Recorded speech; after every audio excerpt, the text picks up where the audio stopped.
Terima kasih Pak Sinaga. Hari ini kita sudah pertemuan ke-8, minggu depan pertemuan ke-9. Itu minggu depan tanggal 2. Saya juga mulai ngajar karena libur nanti ya.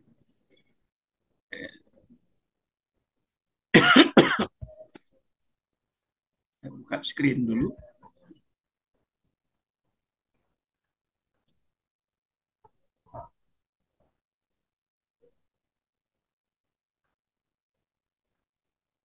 Nah, ini kita mau melihat ini, tapi apakah sudah selesai yang kemarin ya? Coba lihat. Saya kadang lupa kita sudah halaman berapa,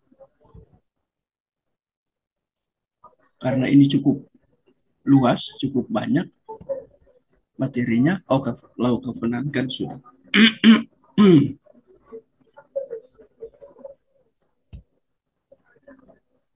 Ini sudah.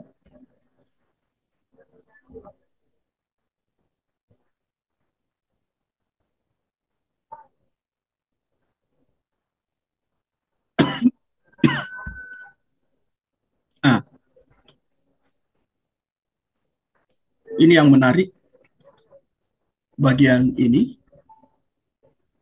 dalam kristologi ini kita melihat hal yang sangat penting. Ini istilah diperanakannya anak dalam kekekalan. Ini belum dapat ya. Minggu kemarin kita belum sampai di sini. Ini kita sudah sampai di sini. Nanti Teofani terakhir ya minggu depan. Apa masih libur? Kan kita libur dari 29 sudah libur. Sampai tanggal, saya keluar kota itu sampai tanggal 2 dari 29. Ya, ada 2 tempat, saya dan keluarga.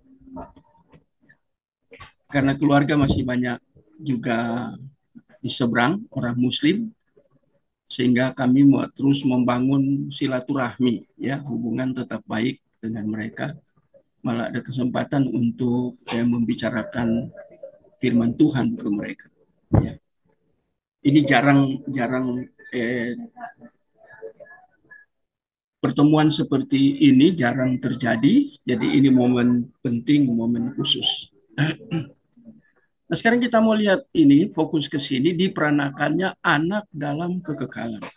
Saya kurang tahu apakah sudah ada yang belajar sampai di sini ya. Nah, sekarang bagaimana kita harus menginterpretasi konsep tentang diperanakan atau generasi. Tidak ada keraguan bahwa Alkitab menggunakan bahasa ini, bahasa diperanakan. Tapi ini bukan diperanakan di dalam dunia. Anak ya, berarti Yesus, kristologi, ini diperanakan di dalam kekekalan. Ini. Yang inherent dalam nama-nama itu sendiri, itu ada 2 nama. Kalau diperanakan itu ada Bapa anak, Bapa dan anak. Karena ini terkait dengan hal yang bersifat teologis atau biblical. Untuk menggambarkan hubungan Bapa dan anak, ya, jadi diperanakan ini untuk menekankan tentang relasi Bapa dan anak di dalam kekekalan. Jadi konteksnya bukan inkarnasi, tapi di dalam kekekalan. Ini sangat penting. Sekilas akan terlihat bahwa bagaimanapun kita menginterpretasikannya, ada alasan kuat untuk mengatakan bahwa anak itu subordinat. Seorang yang menduduki tempat yang lebih rendah dengan orang lainnya terhadap Bapa, oleh karena setidaknya dalam cara tertentu ini dibicarakan secara inferior, lebih rendah karena lebih berkualitas terhadap Bapa. Nah, kesulitannya adalah bahwa untuk waktu yang lama bahasa kitab suci ini telah disalahartikan. Nah, itu kan subordinat. Itu kata diperanakan itu telah salah diinterpretasikan karena disebut dengan subordinat, seorang yang menduduki tempat yang lebih rendah. Karena itu terpacu untuk berpikir itu ya. Seperti itu karena ada kata bapa dan anak.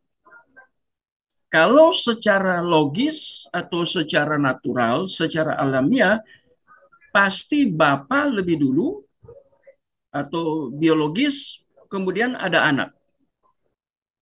Jadi bapak itu ditempatkan lebih ya,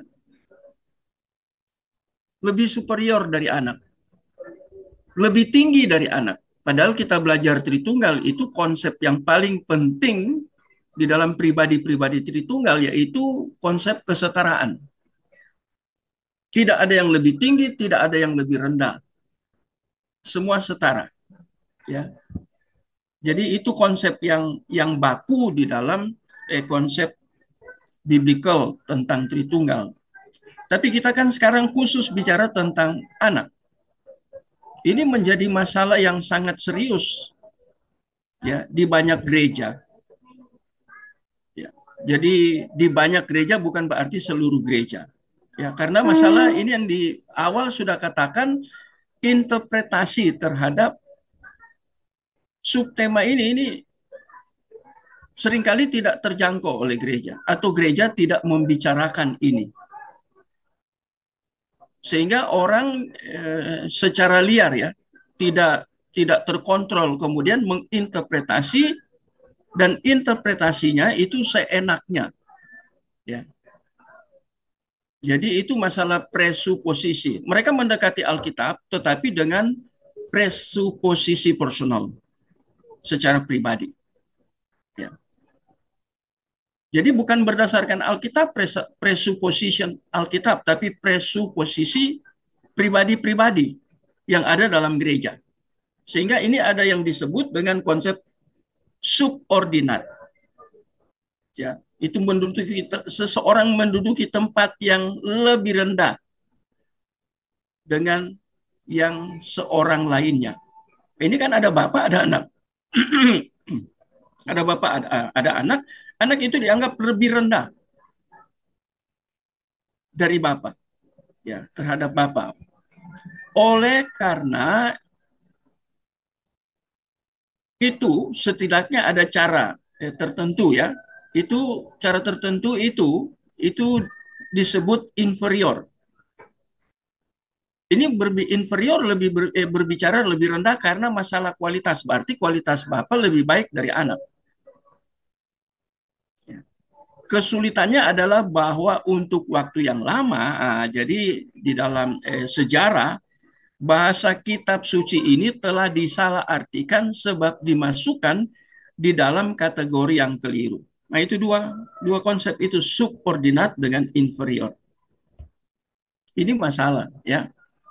Berbicara tentang kelahiran berarti berbicara tentang proses yang terjadi di dalam waktu.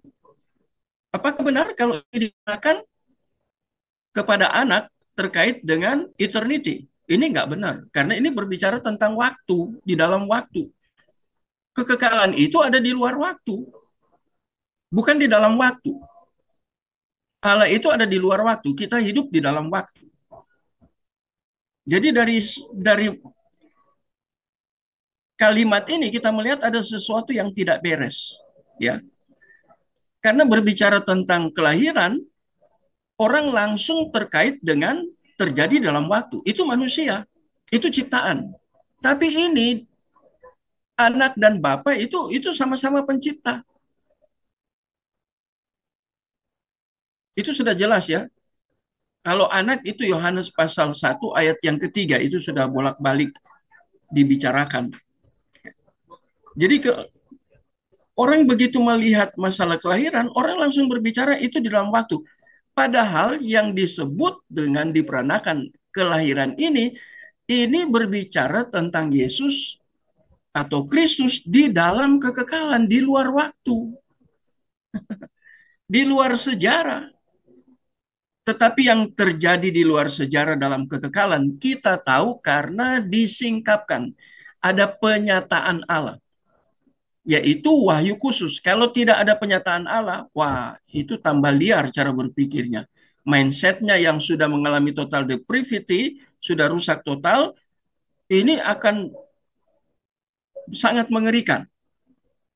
Ya. Karena orang ingin coba menginterpretasi atau menafsirkan terkait dengan kata-kata yang kemudian menjebak karena ada kata diperanakan, dilahirkan, ya. Jadi itu akhirnya mereka masukkan di dalam konsep di dalam dunia ini konsep waktu. Dunia ini kan kita hidup di dalam waktu, ya, di dalam sejarah, ya. Itu kita hidup di situ. Sebab itu yang menjadi fokus perbincangan adalah kasus anak, yaitu Kristus. Maka kesimpulan yang logis pastilah bahwa ada satu waktu di Aban. Kalau kita berbicara ini ya, ini bahaya sekali. Ada satu waktu di mana anak tidak eksis. Kristus tidak eksis. Mengapa dia tidak eksis? Karena alasan itu dengan kata diperanakan. Jadi sebelum diperanakan dia ada di mana? Tidak eksis dia. Inilah yang menjadi pergumulan yang sangat serius dengan Alkitab, khususnya masalah kristologi. Ya. Dikatakan diperanakan di dalam waktu. Nah, sebelum ada waktu,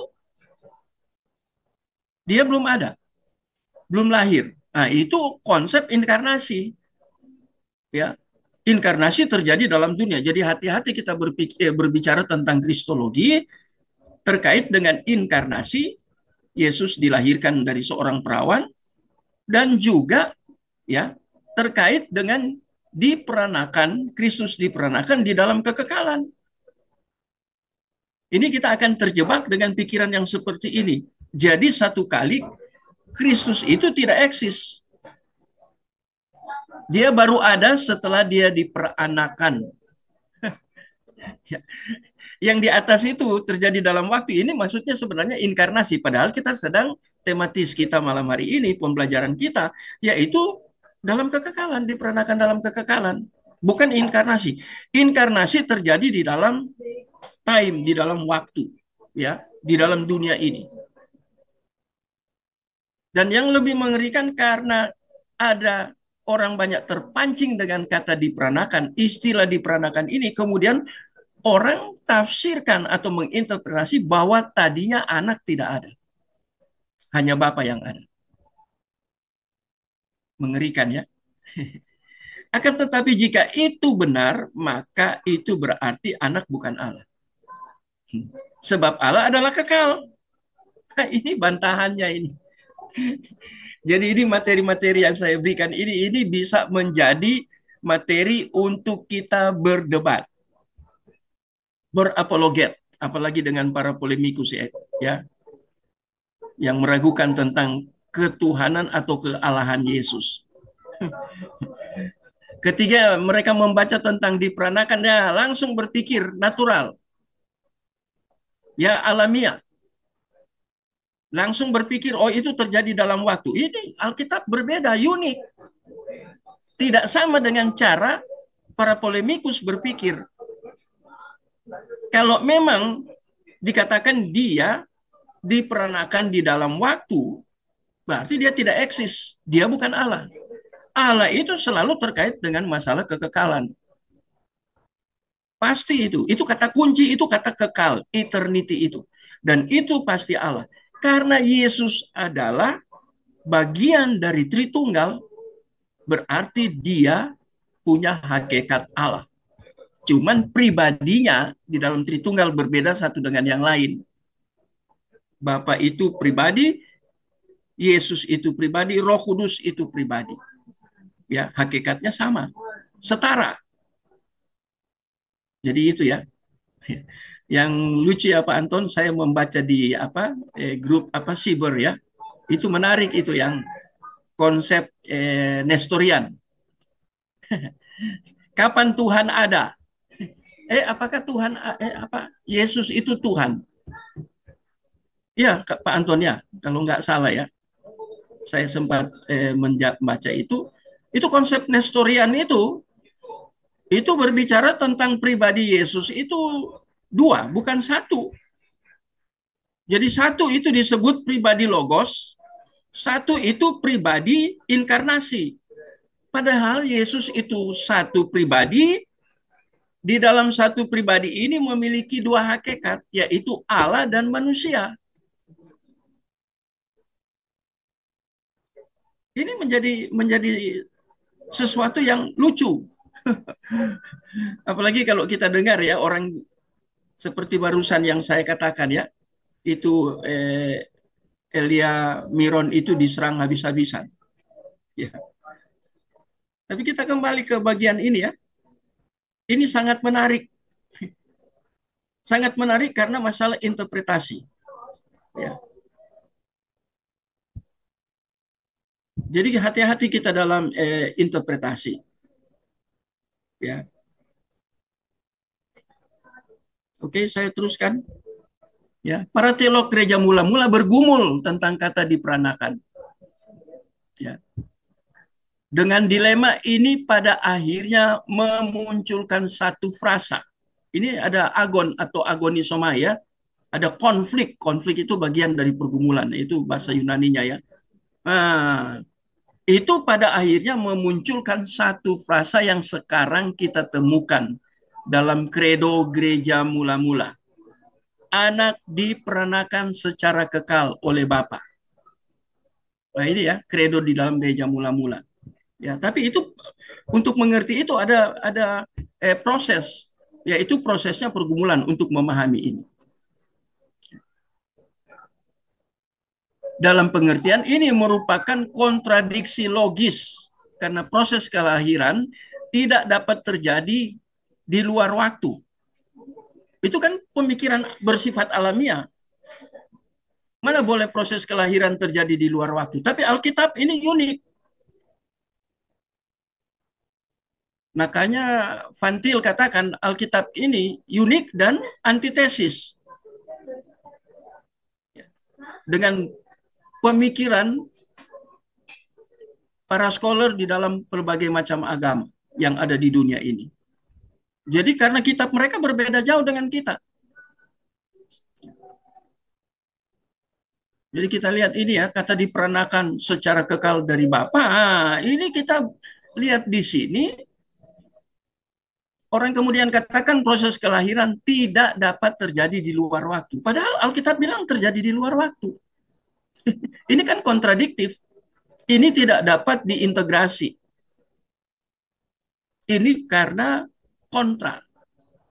Tapi pemikiran seperti ini bisa muncul. Ini karena orang berpikir secara natural. Saya kurang tahu ada yang sudah belajar tentang natural theology, teologi natural. Ya,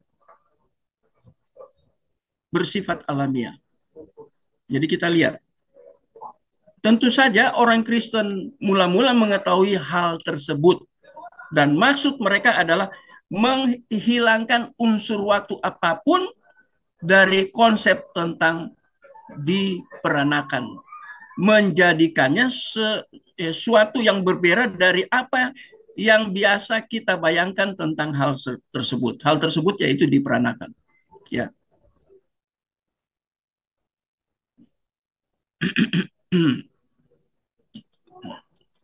Apa yang mereka lakukan adalah menggantikan sebuah proses dengan sebuah hubungan di mana dua pribadi Trinitas dipandang sebagai Bapa dan Anak dan bertindak sebagaimana mestinya.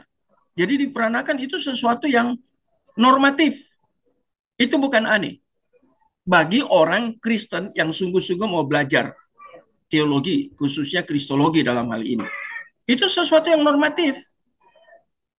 Itu bukan hal yang aneh. Ya. Oh, itu tidak masuk di akal. Iya, di akal orang yang belum diperbaharui. Know-nya belum dibaharui. Mindset-nya belum dibaharui. Epistemologinya itu absurd. Pengetahuannya absurd. Khusus tentang diperanakan yang terkait dengan Kristus dan Bapa. Jadi mereka tidak berpikir sampai sebagaimana yang Alkitab mau untuk mereka pikirkan.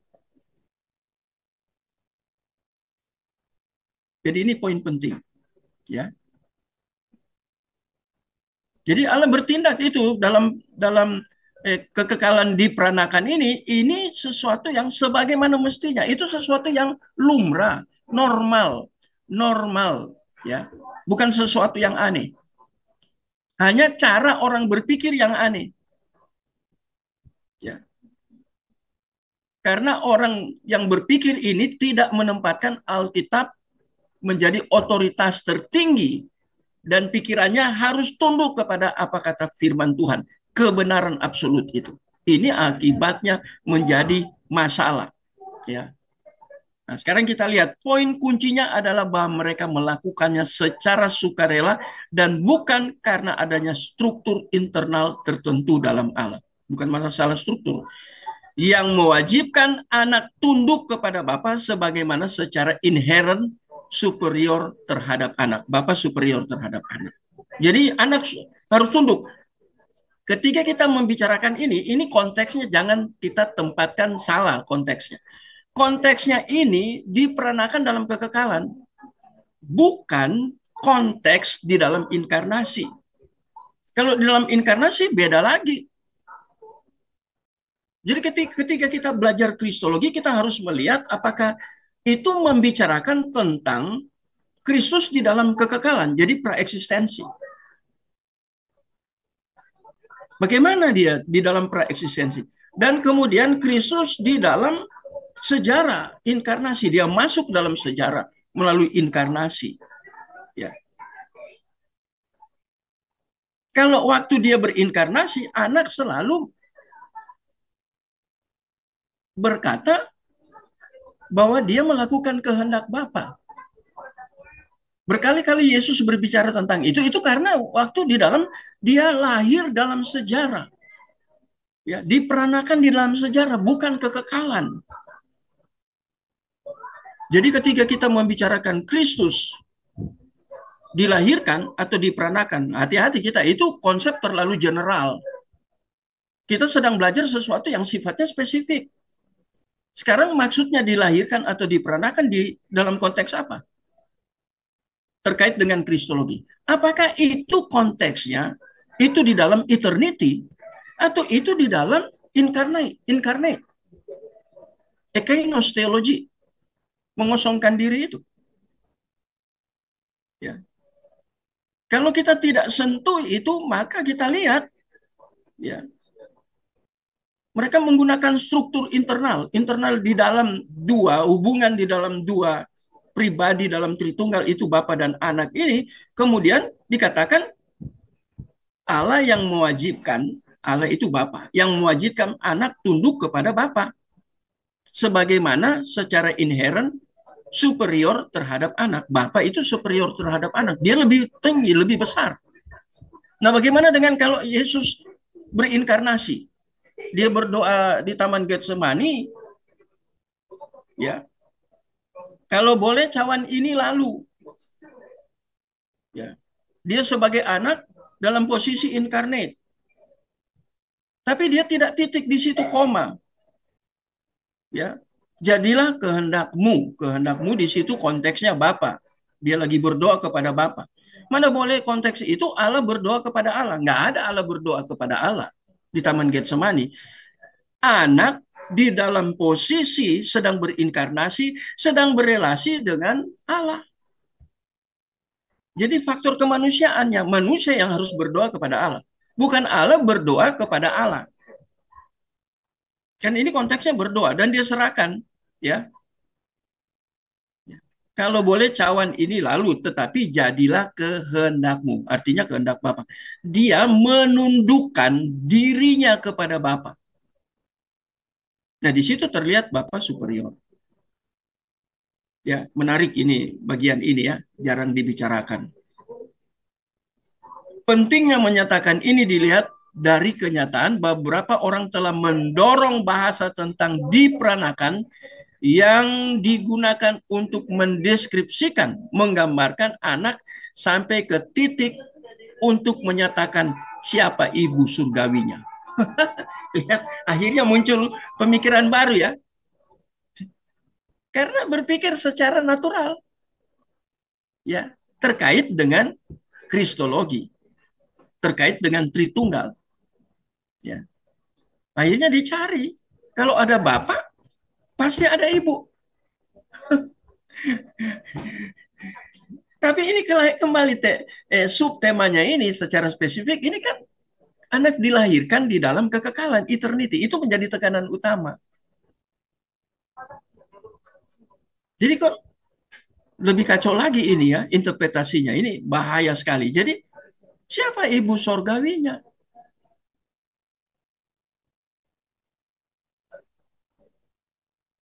Ini masalah. Ya.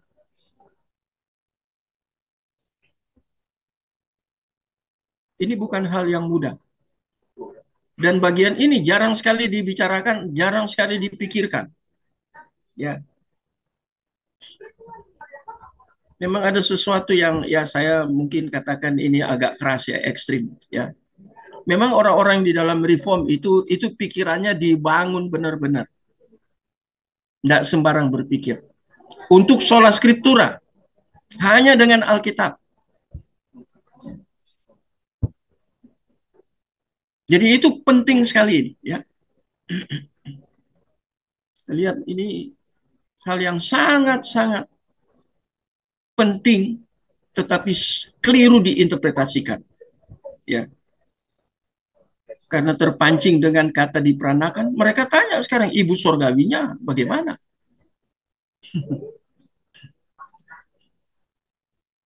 Jadi kalau kita di dalam apologet, khususnya dengan para polemikus, pasti mereka berpikir seperti ini. Mereka cara berpikir kan sangat alamiah, tapi mereka menganggap benar. Itu bukan benar, rasanya benar. Jadi perasaan. Perasaan itu sangat subjektif, tidak objektif. Ya. Jadi membangun rasa benar. Padahal itu bukan kebenaran. Ada kata rasa, itu kan subjektif. Jadi mengerikan sekali ya. Logika di balik pertanyaan ini adalah sementara hal diperanakan yang ilahi, sebagaimana yang diungkapkan kepada kita bahwa hanya ada orang tua laki-laki. Ya humanis, human. Ya cara berpikir secara apa ya antroposentris. Humanis kan atau antroposentris itu bahasa biblikalnya ya. Ya. Harus punya orang tua.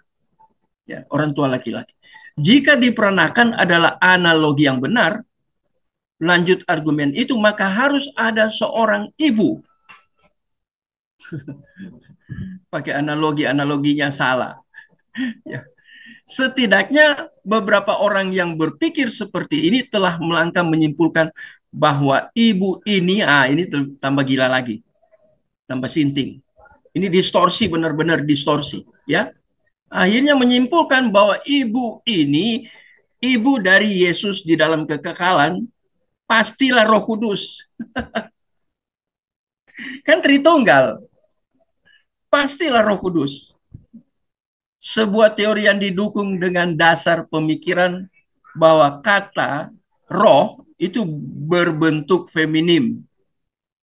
Baik dalam bahasa Ibrani itu kata ruah, maupun dalam bahasa Aram ruho. Bukan ruko gedung ya, ruho.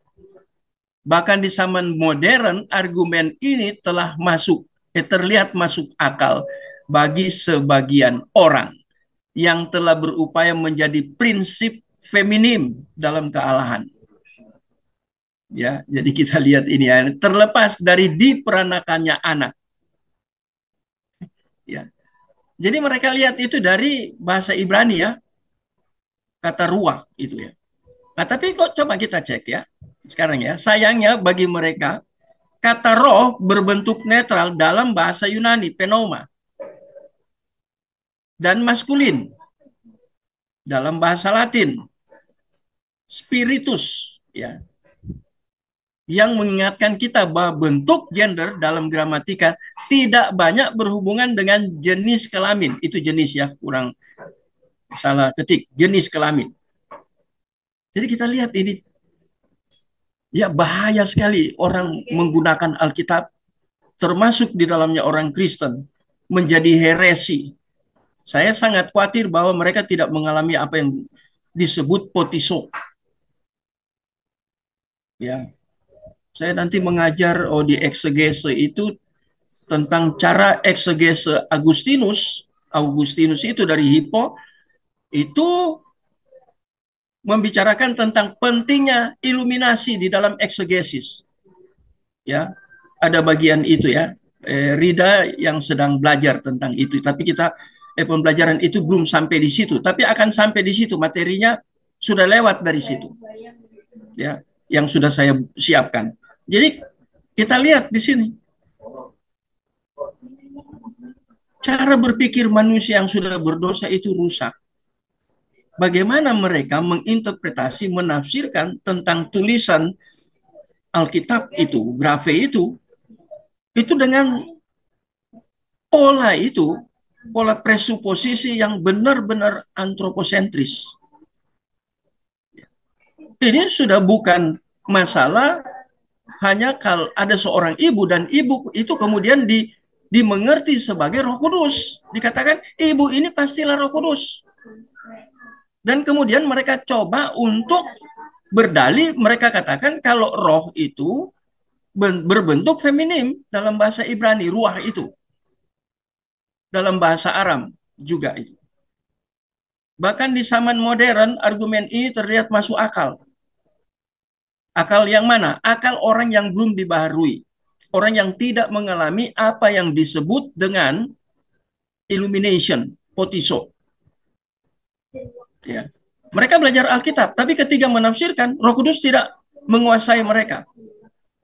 Yang menguasai mereka ketika menafsir itu sarkinoisnya atau sarkikos, itu kedagingan. Dan Paulus kan membicarakan itu di dalam 1 Korintus pasal yang kedua tentang 3 kategori orang Kristen di dalam jemaat Korintus. Ada orang Kristen antropos psikikos, ada orang Kristen antropos ya, sarkikos atau sarkinois, dan ada orang Kristen pneumatikos. Ya, memang dia rohani. Tapi orang Kristen juga bisa jatuh di dalam sifat sarkikos, daging. Itu pergumulan kita seumur hidup. Dan itu terkait dengan interpretasi. Tapi kita lihat, ketiga kita lihat di bahasa Ibrani, bahasa Yunani, kemudian roh itu berbentuk netral dan maskulin. Dalam bahasa Latin, ya, yang mengingatkan kita bahwa bentuk gender dalam gramatika tidak banyak berhubungan dengan jenis kelamin. Ya, tentu saja sama sekali tidak ada alasan untuk menetapkan keibuan. Yesus punya ibu di dalam kekekalan. Ibunya Roh Kudus. Nggak ada. Alkitab tidak berbicara seperti itu. Itu pemikiran yang error. Mindsetnya error. Ya. Atau bahkan feminitas. Ya. Kepada pribadi ketiga Trinitas. Bahwa gender dalam gramatika dapat dipaksakan hingga demikian ekstrim, mengingat kita pada bahaya membaca Alkitab dengan kerangka intelektual yang salah sebagai panduan kita. Kalau kita belajar dari dosen yang keliru juga kita keliru. Ya. Siapa yang memandu kita dalam pembelajaran? Kalau dia yang mengajar ini tidak tunduk kepada kebenaran Alkitab, itu sesuatu yang sangat bahaya.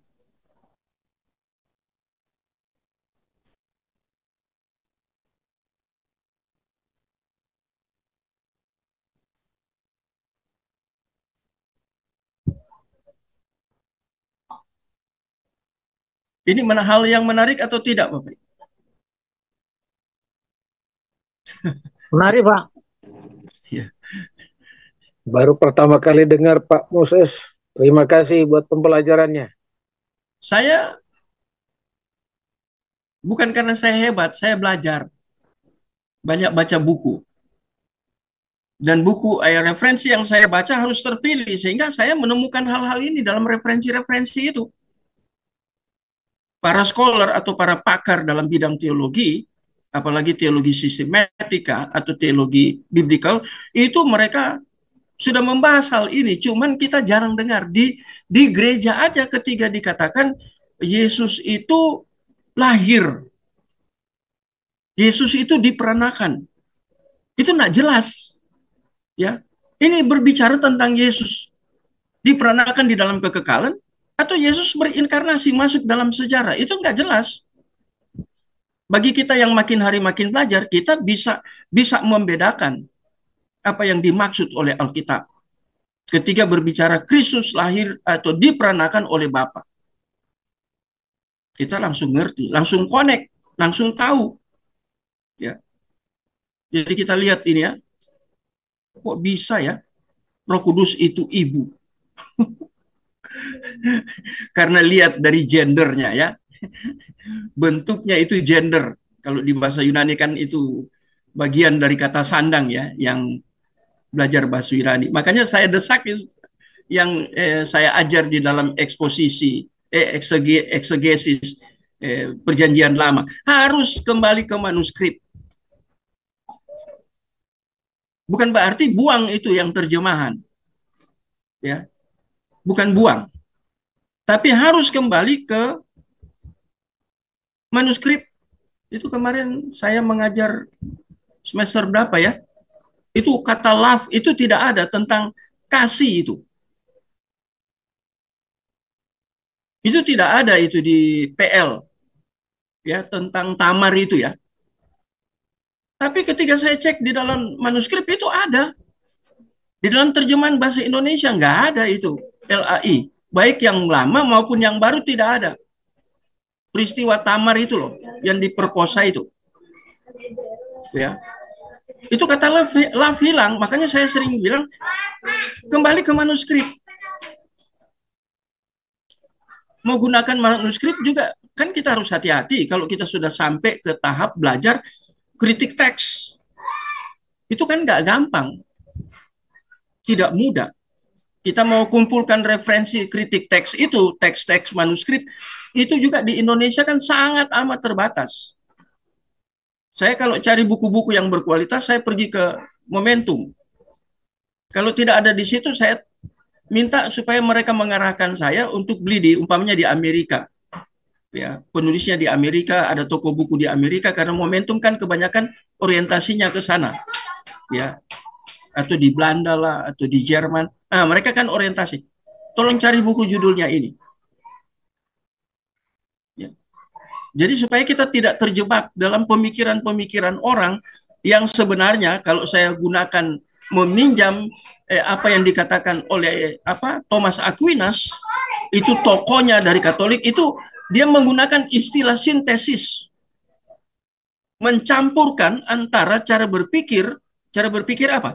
Cara berpikir Aristoteles, filsuf, dan Alkitab. Tapi dia lebih memprioritaskan Alkitab. Nah itu akibatnya. Kita lihat sekarang di dalam Roma Katolik yang sering kali menyerang ya. Sekarang itu yang Romo itu terus serang kekristenan, khususnya tentang Protestan. Terus diserang.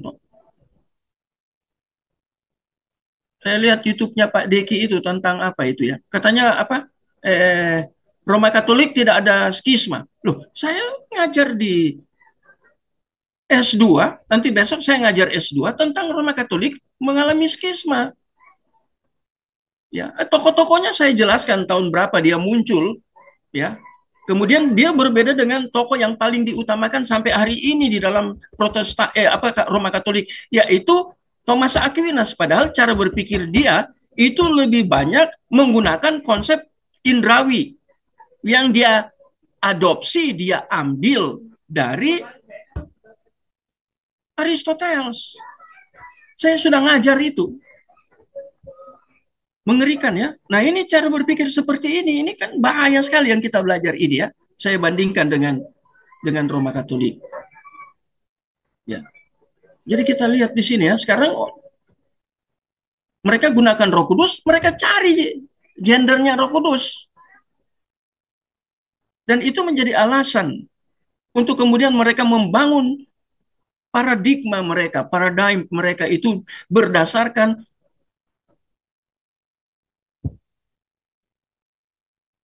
gender. Tapi salah lagi, keliru lagi. Ini mengerikan sekali ini. Ya. Kalau kita tidak teliti, tidak sangat berhati-hati, kita bisa terjebak dalam pikiran-pikiran seperti ini.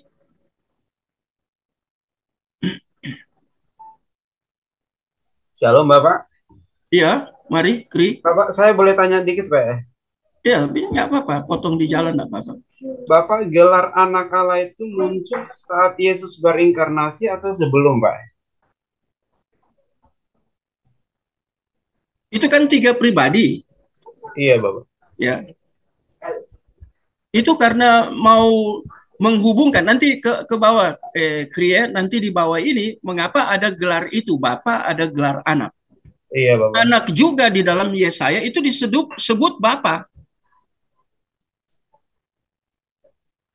Ya. Di dalam nubuat dari Yesaya itu Yesus itu juga menggunakan Bapa. Nah, tapi Bapa di dalam konsep teologis itu harus hati-hati di situ. Nanti kita akan sampai di situ. Materi ini akan sampai ke situ. Ya. Jadi sabar ya, pelan-pelan. Kita bertahap. Kri mau cepet-cepet ya.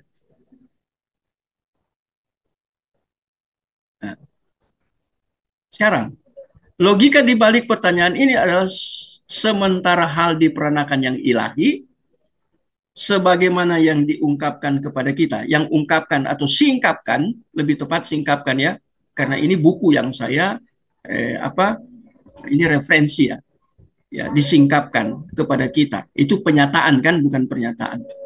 Bahwa hanya ada orang tua. Oh ini sudah lewat ya. Oh ini ya, sorry, saya kembali ke situ ini.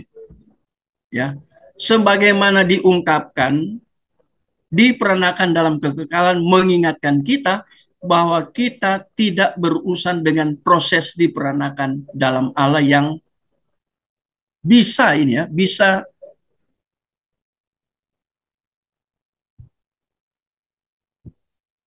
ini bila dibandingkan dengan kelahiran manusia. Nah ini ya, salah ketik ya.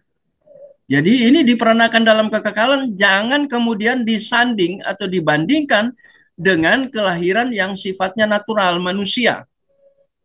Ya, melainkan dengan seperangkat konsep yang sama sekali berbeda. Jadi berkontradiksi. Karena Allah, ya,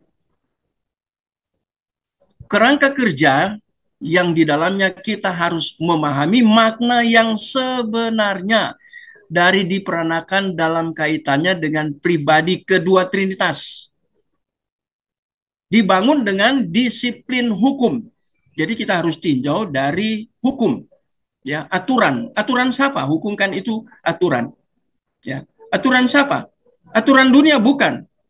Aturan yang sifatnya teologis dari Allah. Ya, itu hukum. Bukan oleh biologi atau gramatika. Tadi gender ya. Gramatika itu kan gender tadi ya. Maka sebagai prinsip hukum diperanakan sepenuhnya konsisten dengan prinsip covenant, perjanjian. Ya, kita sudah lewat ya belajar tentang perjanjian.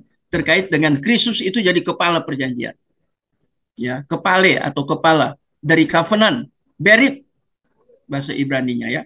Kita sudah lewat dengan prinsip itu. Tapi kita lihat ini Alkitab dijelaskan sampai sedemikian ya. Itu cara berpikirnya harus dibangun di atas disiplin hukum. Bukan disiplin biologi atau disiplin gramatika. Bukan. Maka sebagai prinsip hukum diperanakan sepenuhnya konsisten dengan prinsip covenant. Jadi lihat sekarang ya. Ya, ini jawaban biblikal. Itu prinsip hukum yang Allah sendiri yang mengatur. Ya. Kemudian itu dikembangkan lagi, itu dikaitkan dengan prinsip covenant, perjanjian. Apa maksudnya ya? dan struktur penyataan PL yang menyediakan kerangka kerja dasar untuk memahami karya penyelamatan Allah. Nah, ini tambah lagi soter. Jadi sangat komprehensif ya, untuk menjawab itu ada prinsip hukum ya. Kemudian ada prinsip covenant, dan covenant itu dihubungkan dengan penyelamatan Allah. Soter ya. Relasi pribadi pertama dengan pribadi kedua, Trinitas, didasarkan pada konsep warisan. Nah, ini warisan. Sebab anak telah ditunjuk sebagai ahli waris atas segala sesuatu. Ini bukan sebagai ya, segala sesuatu. Dan dalam pengertian inilah ia mendeskripsikan sebagai yang sulung ya dari semua ciptaan. Jadi anak itu yang sulung. Tapi apakah yang sulung itu terkait dengan inkarnasi atau itu terkait dengan yang kita tema hari ini, yaitu terkait dengan konsep diperanakan di dalam kekekalan. Monogenes ya, yang sulung bahasa Yunani. Nah, Kolose pasal 1 ayat 15 ayat 16, kemudian Ibrani 1 ayat 2. Lihat juga dalam Galatia. Coba kita baca Kolose pasal 1 ayat 15-16. Saya minta salah seorang rekan tolong bacakan. Baik, Bapak. Kolose pasal 1 ayat 15 dan 16. Ia adalah gambar Allah yang tidak kelihatan, yang sulung lebih utama dari segala yang diciptakan. Karena di dalam Dialah telah diciptakan segala sesuatu yang ada di sorga dan yang ada di bumi, yang kelihatan dan yang tidak kelihatan, baik singgasana maupun kerajaan, baik pemerintah maupun penguasa, segala sesuatu diciptakan oleh Dia dan untuk Dia. Oke. Ini berbicara dia adalah gambar Allah. Kita sudah tahu ya kata gambar ya. Tapi ini gambar yang tidak kelihatan. Ini berarti metafisis. Ya. Berarti bagian ini membicarakan tentang praeksistensi Yesus. Ya. Kemudian dikaitkan dengan praeksistensi ini yang tidak kelihatan, yang sulung. Artinya kan yang pertama, yang awal, ya. Lebih utama dari segala yang diciptakan. Karena dalam Dialah telah diciptakan segala sesuatu yang ada di dalam sorga. Nah, jadi Kristus itu pencipta, ya. Nah, jadi itu ayat 16. Tapi yang mau jadi penekanan di sini, ia adalah gambar Allah yang tidak kelihatan. Ini bukan masalah inkarnasi. Ini praeksistensi Yesus. Ya. Waktu itu dia logos, pada mulanya bersama-sama dengan Allah. Jadi bagian firman Tuhan di dalam surat Kolose yang ditulis Paulus ayat 15, ini dikaitkan dengan Yohanes pasal 1 ayat 1. Karena tidak kelihatan. Yesus menjadi kelihatan ketika dia berinkarnasi. Ya, makanya yang berikutnya nanti kita belajar tentang hal yang juga aneh. Ya. Jadi kita lihat ini makin hari makin jelas ya. Menurut hukum primogenitur, ini sebuah hak. Ya. Hak ini berkaitan dengan hukum. Anak sulung adalah penerima warisan. Sulung di mana? Bukan di dalam dunia, di inkarnasi, tapi dikatakan anak sulung berarti di dalam kekekalan. Ya. Sebagaimana ini dibandingkan ya, kisah Esau dan Yakub. Ya. Ini tentang hak kesulungan. Ya, bukan siapa yang lebih dulu, tapi hak kesulungan ya. Yang kemudian hak itu diambil oleh Yakub. Ya, makanya di dalam kalau kita lihat di dalam Roma itu kan jelas ya. Tentang dia Allah mengasihi Yakub tetapi membenci Esau. Ini masalah kesulungan. Dan masalah kesulungan ini ketika dibandingkan dengan ini berbicara tentang apa? The sovereignty of God, tentang kedaulatan Allah. Dia berikan kepada Yakub bukan kepada Esau. Kalau dilihat dari segi biologis, Esau lebih dulu dari Yakub. Tapi kalau dilihat dari segi the sovereign of God, ini hak kesulungan diberikan kepada Yakub. Yakub kemudian menjadi Israel melalui satu proses ya tentunya. Nah, ini dibandingkan ini. Jadi hukum primogenitur ini berbicara tentang sebuah hak. Dan itu sah secara hukum. Ya. Jadi anak sulung adalah penerima warisan. Anak sulung. Yaitu siapa anak sulung? Nah, itu Yesus. Dikatakan sulung. Dalam urusan manusia, biasanya warisan dikaitkan dengan proses kelahiran dan reproduksi manusia. Tetapi tidak selalu demikian. Mengapa? Sebab sangat mungkin orang meninggalkan warisan kepada seseorang yang sama sekali tidak terkait dengan si pemberi. Kan itu berarti relatif. Seperti yang telah Allah lakukan kepada kita. Galatia 3 ayat 9 ya. Baca lagi Efesus pasal 3 ayat 6. Nah itu ya. Jadi Allah memberi kepada yang dia kehendaki untuk berikan. Ya. Itu the sovereign of God, itu kedaulatan. Ya, kedaulatan Allah. Konsep fleksibel dan dapat diterapkan pada situasi-situasi yang berbeda sesuai pilihan. Bukan karena hanya kebutuhan yang membuat demikian berharga untuk memahami hak relasi kita dengan Allah maupun hubungan anak dan bapa. Jadi menarik ini ya. Jadi bukan hak bukan needs, tapi kehendak. Dan ketika berbicara tentang the sovereign of God, itu berbicara tentang kedua. Itu terkait dengan hukum juga, law. Kalau bahasa Yunani-nya nomos. Ya, hukum.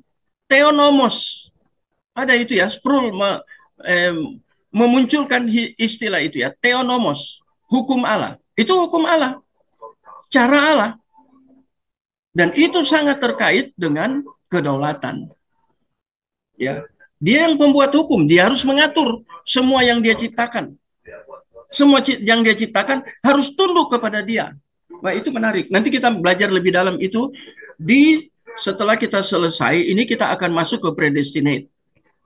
Nanti kita akan belajar di situ 8 kali atau 9 kali pertemuan seperti yang kita pelajari ini ya.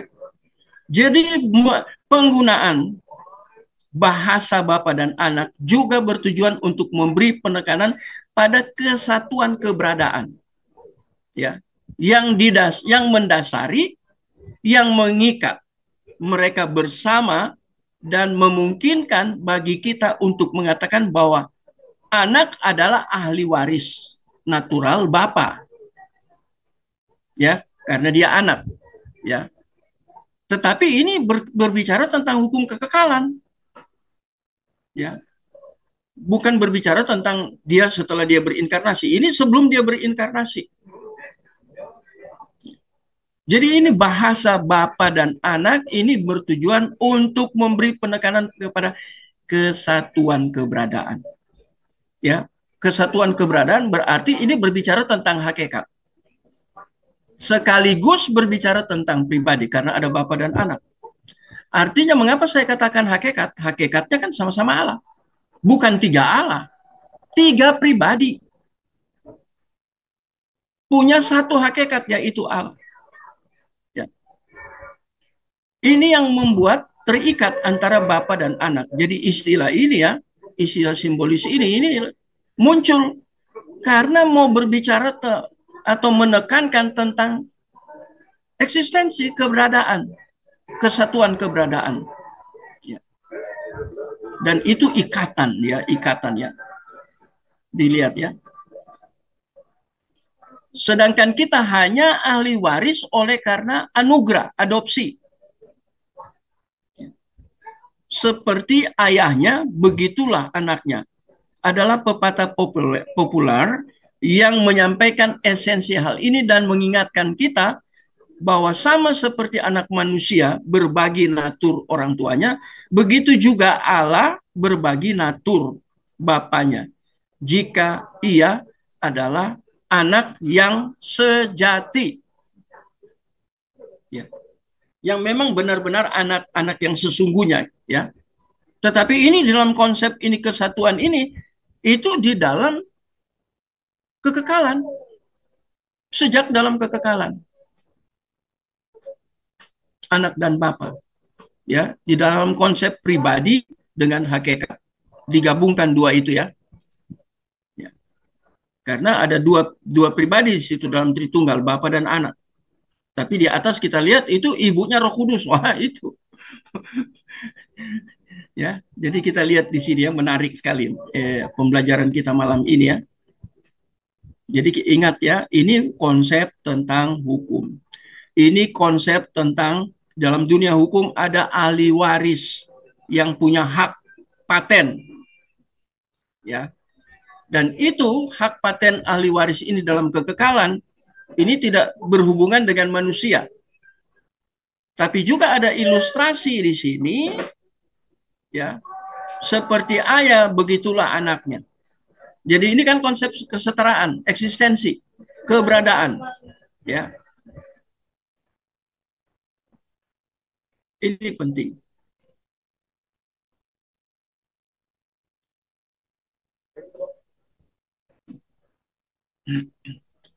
Keberadaan dan natur yang sama dimiliki itu inherent dalam terminologi yang digunakan untuk mendeskripsikan mereka, menggambarkan mereka, mereka bapa dan anak maksudnya. Memang benar bahwa malaikat dan mungkin juga keberadaan surga lainnya kadang-kadang disebut anak-anak Allah dalam perjanjian lama. Ya. Tetapi ini menunjuk pada natur rohani mereka yang seperti natur Allah sendiri. Karena Allah itu terkait dengan masalah rohani. Ya. Terkait dengan divine, ilahi. Ya. Dan tidak berhubungan dengan warisan apapun yang diwariskan kepada mereka. Itu kejadian 6 ayat 2 sampai 4, kemudian Ayub yang pertama ayat 6, kemudian ayat yang kedua ayat 1. Ayub kedua ayat 1 ya. Dalam pengertian tersebut, anak adalah satu-satunya yang diperanakan. Yang sebagaimana dinyatakan dalam pendahuluan Injil Matius dan diulang dalam kredo gereja mula-mula. Lain menerjemahkan only begotten. Sebagai anak tunggal. Nah, tadi ceritanya, istilah anak dan bapa muncul apakah setelah Yesus berinkarnasi? Nah, terkait dengan diperanakan itu aja dalam konsep kekekalan. Ya. Bapa memperanakan anak. Itu ada dalam kekekalan. Jadi bukan setelah berinkarnasi, itu sudah ada sejak dalam kekekalan. Anak tunggal di dalam kekekalan. Ya.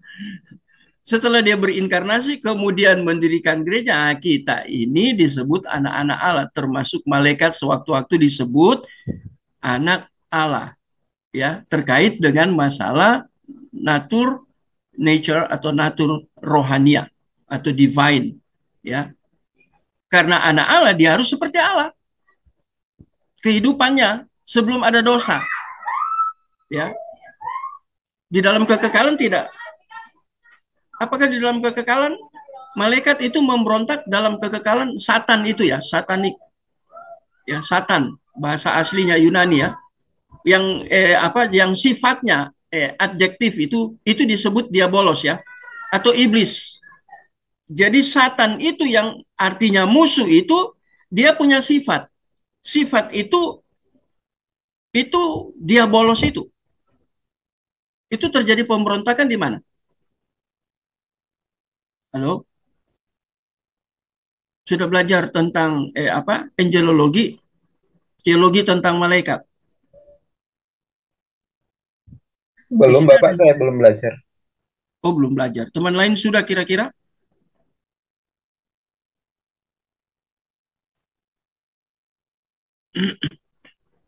Belum, Pak. Oh, belum sampai ke situ ya. Memang itu perlu belajar. Saya pernah ngajar itu di STT Adiwacana. Yang best church. Ya, Lain kesempatan. Saya nggak lama. Pak Moses. Itu kita bahas lagi. Angelologi. Lain kesempatan. Oh iya, perlu itu, Pak. Jarang karena jarang dibahas ya. Di sekolah Alkitab pun jarang dibahas. Ya. Nanti setelah predestinasi itu, oh dia double ya, apa feedback ya. Jadi kita lihat ini tema penting ya, tentang diperanakan dalam kekekalan. Jadi sudah menjawab apa yang Krie tanya tadi ya, tentang istilah anak. Ya, Makasih Bapak. jadi sudah jelas sekali ya, karena ada diperanakan di dalam kekekalan. Diperanakan Bapa ini kan relasi ya, relasi tapi bukan relasi yang sifatnya biasa atau apa natural, tetapi ini relasi teologis ya, kesetaraan. Kalau sudah beres di sini kita mau lihat tentang Allah di luar dan di dalam. Ya. Allah di luar dan di dalam. Ini terkait kristologi lagi. Ya. Pemahaman kita akan perjanjian lama sebagai Bapa hanya akan masuk akal dalam konteks inkarnasi anak. Nah, ini hubungan. Masuk akal ketika anak itu berinkarnasi. Karena dalam Trinitaslah istilah tersebut menemukan maknanya. Ya. Sekarang saya tanya, siapa yang memperkenalkan Bapa? Apakah Bapa sendiri di dalam Tritunggal atau Anak atau Roh Kudus? Siapa yang memperkenalkan Bapa? Dan mengajarkan tentang Bapa, mengajarkan tentang Anak. Siapa yang mengajarkan? Yesus Bapak. Hmm. Kalau Roh Kudus tentang Yesus ya. Kalau Roh Kudus itu terkait dengan tentang Yesus kepada kita yang bertobat. Itu yang saya gunakan pakai potiso ya, Iya ketika Bapak. kita membaca Alkitab. Tetapi ketika kita berbicara, siapa yang menjelaskan tentang pribadi Bapa? Yesus Pak. Yesus, benar. Dan itu dalam konteks ketiga dia berinkarnasi, karena dia harus mengajar banyak. Dia mau membicarakan tentang siapa sih Allah itu kepada umat, kepada manusia. Pada zaman Yesus hadir berinkarnasi, dia mau jelaskan itu. Nah, waktu dia menjelaskan hal itu, dia berinkarnasi. Dia mau menjelaskan tentang Tritunggal. Jadi kalau kita berbicara seperti ini, oneness itu langsung roboh. Konsep oneness itu yang dikumandangkan oleh Yosua Teu itu langsung rontok semua. Mengapa saya kaitkan dengan oneness? Ini penting ini. Ini Allah di luar dan di dalam. Nanti makin hari ke bawah makin jelas ya. Jadi oneness langsung rontok ini. Kalau mereka katakan Bapa itu anak, anak itu Bapa, Roh Kudus itu Bapa dan anak, Bapa dan anak itu Roh Kudus itu Bapa dan anak, dan Bapa dan anak Roh Kudus, itu kan bukan Tritunggal. Itu kan konsep yang sangat keliru. Dari sini aja kita sudah bisa hantam mereka. Ya. Cara berpikirnya sangat absurd. Itu oneness itu ya. Jadi kita lihat ini sudah dari perjanjian lama ini ya. Bapa hanya masuk akal dalam konteks inkarnasi anak. Inkarnasi itu kan sudah dibicarakan di dalam protoevangelium, Kejadian pasal 3 ayat 15. Itu kan jauh sebelum inkarnasi, waktu manusia pertama jatuh, itu sudah berbicara tentang inkarnasi. Karena inkarnasi Kristus harus terjadi terkait dengan soter, keselamatan. Itu sudah jauh diberikan. Maka anak harus berinkarnasi. Nah, waktu dia berinkarnasi, dia membicarakan hubungan dia dengan Bapa. Dan kemudian dia berbicara tentang Roh Kudus. Mana boleh dia berbicara tentang Bapa, Bapa itu adalah diri sendiri. Ini kan ngawur. Secara logika itu nggak masuk di akal. Itu pembodohan itu. Tadi saya pinjam istilahnya di dalam bukunya John Stott ya. yang orang Injil Amerika. Saya juga banyak bukunya secara fisik.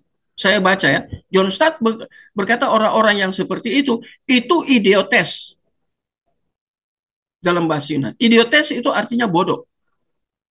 Bukan idiot secara fisik, tapi kebodohan dalam memikirkan hal-hal yang berasal dari kebenaran yang absolut, yaitu Alkitab. Ya. Ini konsep penafsiran hermeneutik. Itu sudah keliru. Ya, interpretasi dari Yosua Teu dan kelompok Oneness yang sebenarnya sudah ada, cuma dimodifikasi-modifikasi. Nah, ini rontok kita bicara ini. Ya, ini berbicara tentang hubungan ya. Ya. Menjadi masuk akal dalam konteks ketika dia berinkarnasi. Dia menjelaskan, aku diutus oleh Bapa. Aku berbicara bukan atas kehendakku, tetapi kehendak Bapa. Yohanes 4, dia berjumpa dengan perempuan Samaria. Ketika berjumpa, dia kemudian melayani, kemudian perempuan Samaria itu kembali ke kotanya Samaria, untuk kembali lagi, Yesus kan datangi murid, oh dia belum makan. Mereka tanya makanan, tapi jawabannya lain banget. Yang mereka murid-murid maksudkan itu makanan secara materi, fisik.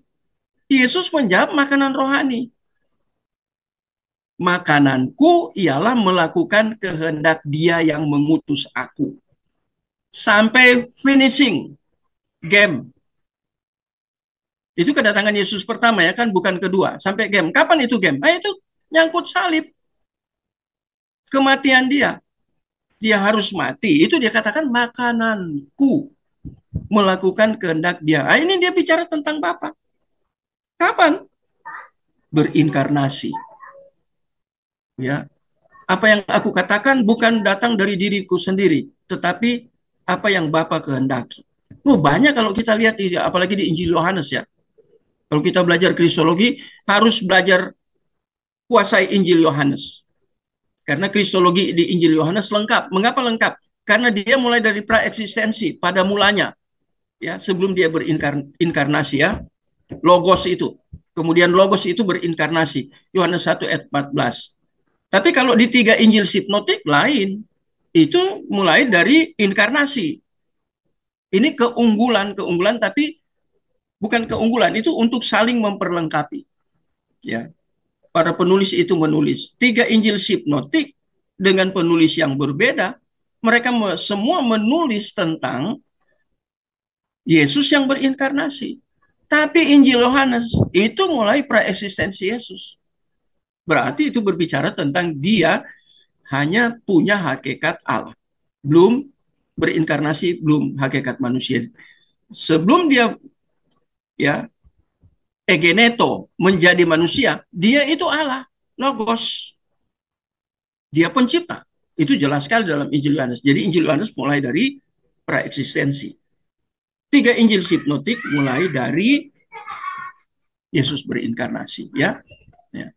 Karena dalam Trinitas istilah ini menemukan maknanya, makna tentang Yesus menyatakan hubungannya antar pribadi ketika berinkarnasi, bahwa Dia datang bukan kehendak sendiri.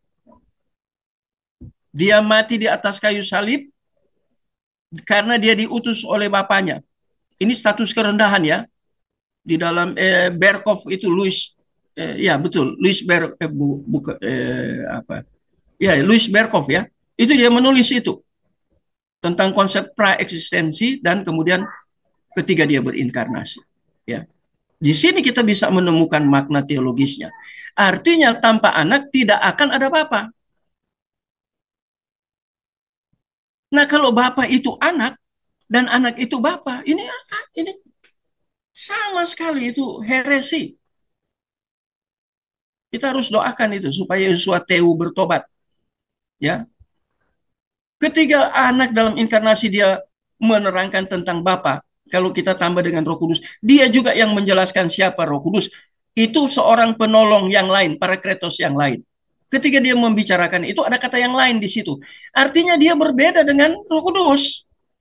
Dia Parakletos juga itu Di 1 Yohanes itu ya, cari pasal berapa, saya lupa itu 1 Yohanes. Ketika dia katakan aku sebagai penolong. Artinya itu bukan Roh Kudus, dia sendiri penolong. Penolong dalam apa? Konsep soteriologi. Ya, dia menolong orang berdosa supaya diselamatkan. Tapi kemudian dilanjutkan oleh Roh Kudus, itu soteriologi yang subjektif. Soteriologi yang objektif itu Yesus. Objektif itu Roh Kudus, karena Roh Kudus tidak mati di kayu salib. Itu dalam teologi sistematika itu jelas. Itu beberapa referensi saya baca itu jelas ya. Konsep-konsep itu ya. Jadi kita lihat di sini. Ya, konsep ini kita menemukan maknanya tentang relasi Bapa dan Anak, di mana dua pribadi dalam Allah Tritunggal ini menjadi bermakna secara teologis. Artinya tanpa Anak, tanpa Yesus, tidak akan ada Bapa. Kan berarti ini berbeda Bapa dan Anak. Ini Yosua Teu gendeng. Ya, keliru dia karena konsep ini ya. Begitu pula sebaliknya. Ya. Untuk memahami bagaimana kita terus berpegang pada penyataan Alkitabiah, apokaliptis ya, penyingkapan tentang Allah yang satu, esa atau ekat, dan eksistensinya tiga pribadi ilahi tanpa berkontradiksi. Kita mungkin, nah ini kurang-kurang ya, saja mencoba membandingkan gambaran Allah dengan apa yang kita ketahui tentang atom. Ya, jadi ilustrasinya atom. Nanti kita lihat ya di bawah itu, atom itu dalam pengertian apa konteksnya ya. Ini membicarakan tentang atom.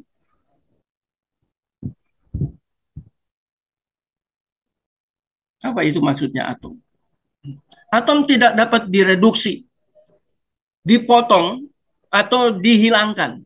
Atom itu menjadi hal lain apapun. Dia tetap atom. Dan atom ada dalam kesederhanaan dan kesatuan yang sempurna. Sempurna dalam pengertian bukan menjadi Allah ya, tetapi atom itu kan diciptakan juga.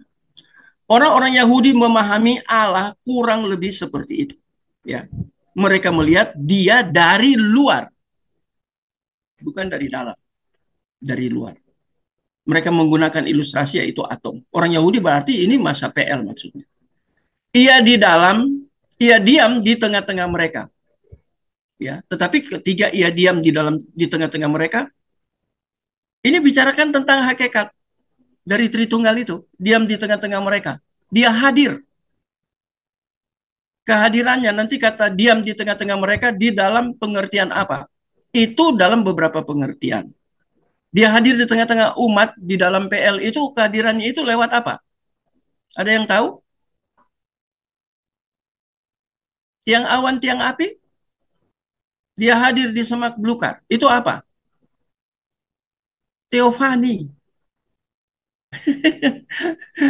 Betul sekali Pak Anton. Itu teofani, dia hadir. Ya. Tetapi dengan cara yang membuat hadiratnya tidak dapat diakses. Karena dia roh. Dan dia kan ketika dia hadir di dalam bentuk-bentuk tertentu yang bisa dijangkau secara fisik. Ya, khusus dia hadir terkait dengan Israel. Ya, mereka bisa tahu, oh ini Allah. Itu di PL. Ia adalah api yang tidak dapat didekati. Ya, kesucian.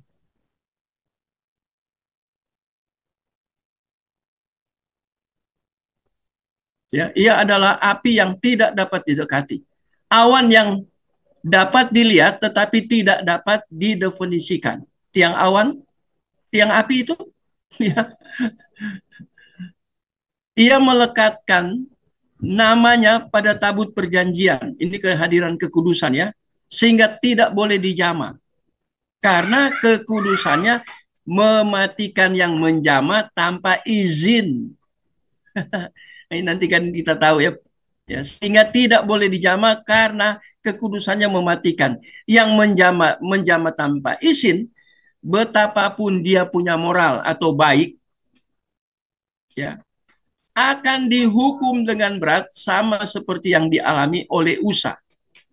Ya, itu dalam 2 Samuel ya. Pasal yang ke-6 itu ayat 6 sampai 8, 1 Tawari 13 ayat 9. Ya. Jadi usahakan ketika menjamah itu ya, tabut perjanjian, mati dia. Karena dia tidak punya hak. Ya, orang-orang yang mengangkat tabut perjanjian itu atas pilihan Allah, tidak sembarang orang kan? Jadi siapa yang di luar di situ habis. Ya, dia hanya mengizinkan orang tertentu untuk jamaah itu. Nah, sekarang dibandingkan lagi. Ketika bait Allah dibangun, tabut perjanjian ditempatkan di dalam ruang Maha Kudus, yaitu ruang dalam di tengah-tengahnya yang tidak seorang pun diizinkan untuk masuk selain bukan iman ya, imam besar. Itu kan pilihan. Dia yang pilih imam besar. Bahkan imam besar pun hanya bisa masuk 1 tahun sekali ketika ia mempersembahkan korban untuk melakukan pendamaian bagi dosa bangsa itu. Israel ya, PL. Ini menggambarkan ini ya, kehadiran Allah ya. Kehadiran Allah lewat bermacam-macam tadi ya. Itu ada tabut. Sekarang berbicara tentang bait Allah yang dibangun ya. Oh, ini berbicara tentang ruang Maha Kudus. Ya, tidak sembarang orang. Ini tentang kehadiran Allah. Kemudian ada orang tertentu yang ditunjuk secara spesial, secara khusus untuk berjumpa dengan dia. Ya, tapi apakah berjumpa dalam keadaan metafisis atau keadaan fisik? Metafisis. Ya, ini termasuk itu mempersembahkan korban pendamaian itu ya. Shalom itu. Keluaran 30 ayat 10, Ibrani 5 ayat 1 sampai 5. Mereka yang mencoba untuk mempersembahkan korban atas inisiatif sendiri akan dihukum berat. Mati tuh kayak usah. Entah oleh kematian atau ditulahi dengan kusta, penyakit kusta. Bilangan itu kan kutuk, ya. Jadi kita lihat ini betapa menariknya di sini ya. Bagian ini tentang Allah di luar dan di dalam. Apa maksudnya di luar dan di dalam? Nanti makin hari makin jelas di sini ya. Tapi kita lihat ini dasar-dasar pemikirannya harus dibangun seperti ini. Ya. Dan ilustrasinya itu atom.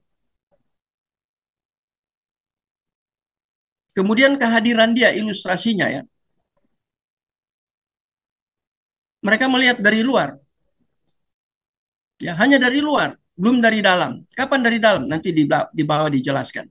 Ya. Kehadiran dia. Ini semua teofani ini.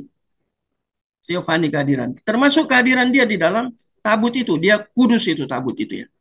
Kekudusannya dia hadir di situ. Sehingga siapa yang pegang tanpa seizin dia mati. Juga ada orang-orang yang menjadi pelayan seperti imam besar, itu yang berhak masuk di ruang Maha Kudus. Nah ini bicara kristologi ini. Menarik ini. Tapi kristologi dalam pemahaman teofani. Kedatangan anak sesuai dengan nubuat atau janji covenant, para nabi PL mengubah semua ini dan membuat sistem korban, ya sistem korban kuno PL tidak diperlukan lagi. Ya kita sudah tahu ya. Itu yang pekerjaan imam. Sekarang di dalam Ibrani itu makin jelas. Karena Kristus dalam jabatannya, dia punya 3 jabatan. Yaitu apa? Nabi, imam, raja. Dan khusus tentang imam itu di dalam Ibrani itu dia adalah imam besar. Jadi itu 3 jabatan itu yang di dalam PL itu orangnya berbeda. Sekarang ketiga jabatan itu disatukan semua dalam pribadi Kristus. Ini kan kristologi jabatan terkait dengan jabatan. Nah, ini kita bicara secara spesifik tentang tabut, tentang korban. Jadi imam sudah tidak diperlukan, itu di PL. Ya. Jadi sudah tidak ada korban karena yang jadi korban bakaran itu sudah anak domba Allah. Dan anak domba Allah di dalam PB itu menunjuk kepada Kristus yang berinkarnasi. Makanya dia disebut dengan gelar anak domba Allah. Tapi gambarannya itu sudah ada deskriptifnya. Itu tipenya sudah ada. Antitipenya di dalam perjanjian baru. Begitu antitipe muncul, tipenya hilang karena sudah digenapi. Halo? Sudah belajar tipe antitipe? Ya itu harus dipelajari habis, tuntas, tipe antitipe. Ya. Sangat menarik kalau kita belajar itu. Ya. Sayang orang diajak belajar sulit sekali ya. Dunia kekristenan ini diajak belajar hal-hal yang sangat penting, itu orang tidak tertarik. Tapi kalau dengar khotbah tentang persepuluhan, diberkati, oh laku keras. Dikejar orang. Pasti gerejanya penuh. Ya, orang tertarik gitu. Tapi kalau model kayak gini, pembelajaran gini, nggak tertarik orang. Ya. Jadi lihat tuh korban di dalam PL itu tidak diperlukan. Ya. Sebab ketiga anak mempersembahkan dirinya, itu gambarannya di deskriptifnya di PL itu ketiga Abraham mempersembahkan Ishak. Kemudian diganti akhirnya dengan domba. Ishak kan anak sah, walaupun ada Ismail. Tetapi mengapa saya katakan anak sah? Karena dari istri, yaitu Sarai. Ya, bukan dari gundiknya melahirkan Israel. Siapa namanya? Gundiknya yang melahirkan Israel namanya siapa?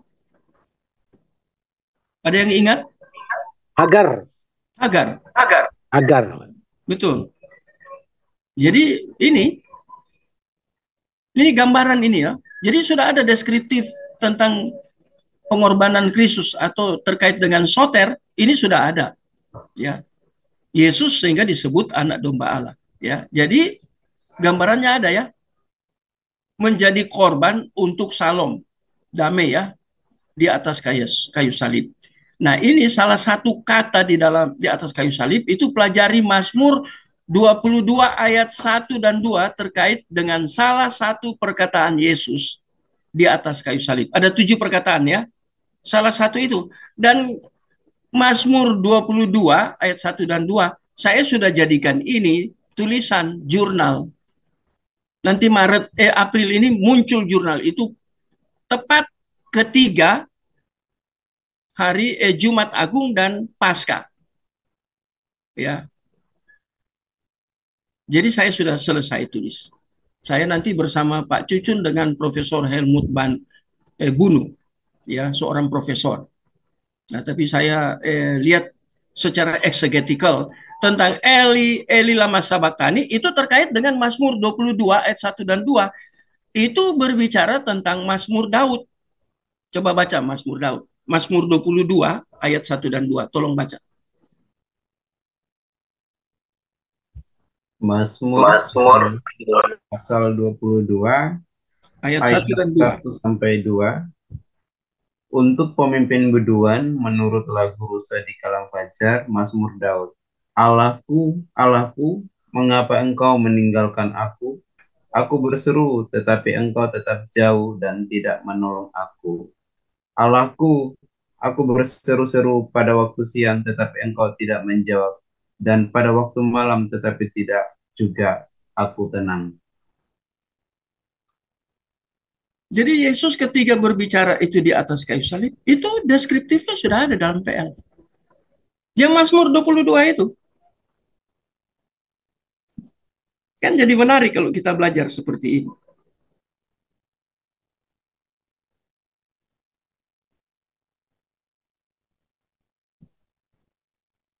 Kalau kita tidak belajar seperti ini, tidak terlalu menarik. Ya, tapi kalau kita belajar seperti ini, itu menjadi sesuatu yang sangat menarik. Ya. Ayalet, ya, ayalet itu. Dedu. Itu di Mazmur. Memang ini saya lihat dari manuskrip ya. Dedu, ayalet of the down. The down. Mazmur Daud. My God, my God. Nah itu ya. Why? have you forsaken me? Ya, itu ayat itu terkenal ya. Why are you so far from saving me? So far from my words. Ya, wah ini menarik ya. Of groaning. Saya baca dari bahasa Inggrisnya dari leksikon. Ya. Itu ayat itu. Saya ketika menjelaskan itu di dalam jurnal saya tentang ayat ini terkait dengan ketika Kristus disalib. Nah, itu kan korban. Sistem korban di PL itu, dan salah satu itu kata yang sangat penting ketika Kristus di atas kayu salib. Nah, sekarang saya mau tanya, ketika Yesus berbicara tentang dia berteriak tetapi Allah tidak mendengar, saya mau tanya, ini statusnya apa? Menekankan status yang mana ini?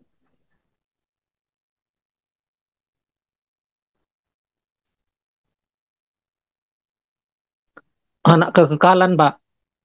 Ini anak Allah, Yesus. Tetapi hakikat yang mana ketiga itu? Dia berbicara kepada Bapa. Kemanusiaannya, inkarnasi. Karena ini kan dalam taraf itu, salib itu, dan salah satu kata ini muncul, yang sudah dinubuatkan oleh Daud itu muncul waktu Yesus di atas kayu salib, berapa ratus tahun, berapa abad. Itu sudah dicanangkan di dalam Mazmur Daud pasal 22, itu digaungkan Yesus ketika dia naik di atas kayu salib. Wah, itu menarik sekali. Cuman saya tidak membahas itu rusa itu ya, betina. Nah, kata betina itu saya tidak bahas. Kalau saya mau bahas itu tidak hanya 16 atau 18 halaman jurnal yang saya bahas. Wah, bisa puluhan. Karena yang dimaksud rusa betina itu siapa? Itu ada di PL lagi. Dan itu simbolik semua tentang Kristus. Seorang ratu itu yang menyelamatkan. Siapa itu ratu itu? Yang menyelamatkan Mordekai itu siapa? Esther.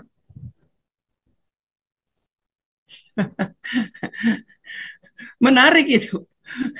Cuman kalau kita tidak meneliti seteliti-telitinya, ya kita tidak akan sampai di situ.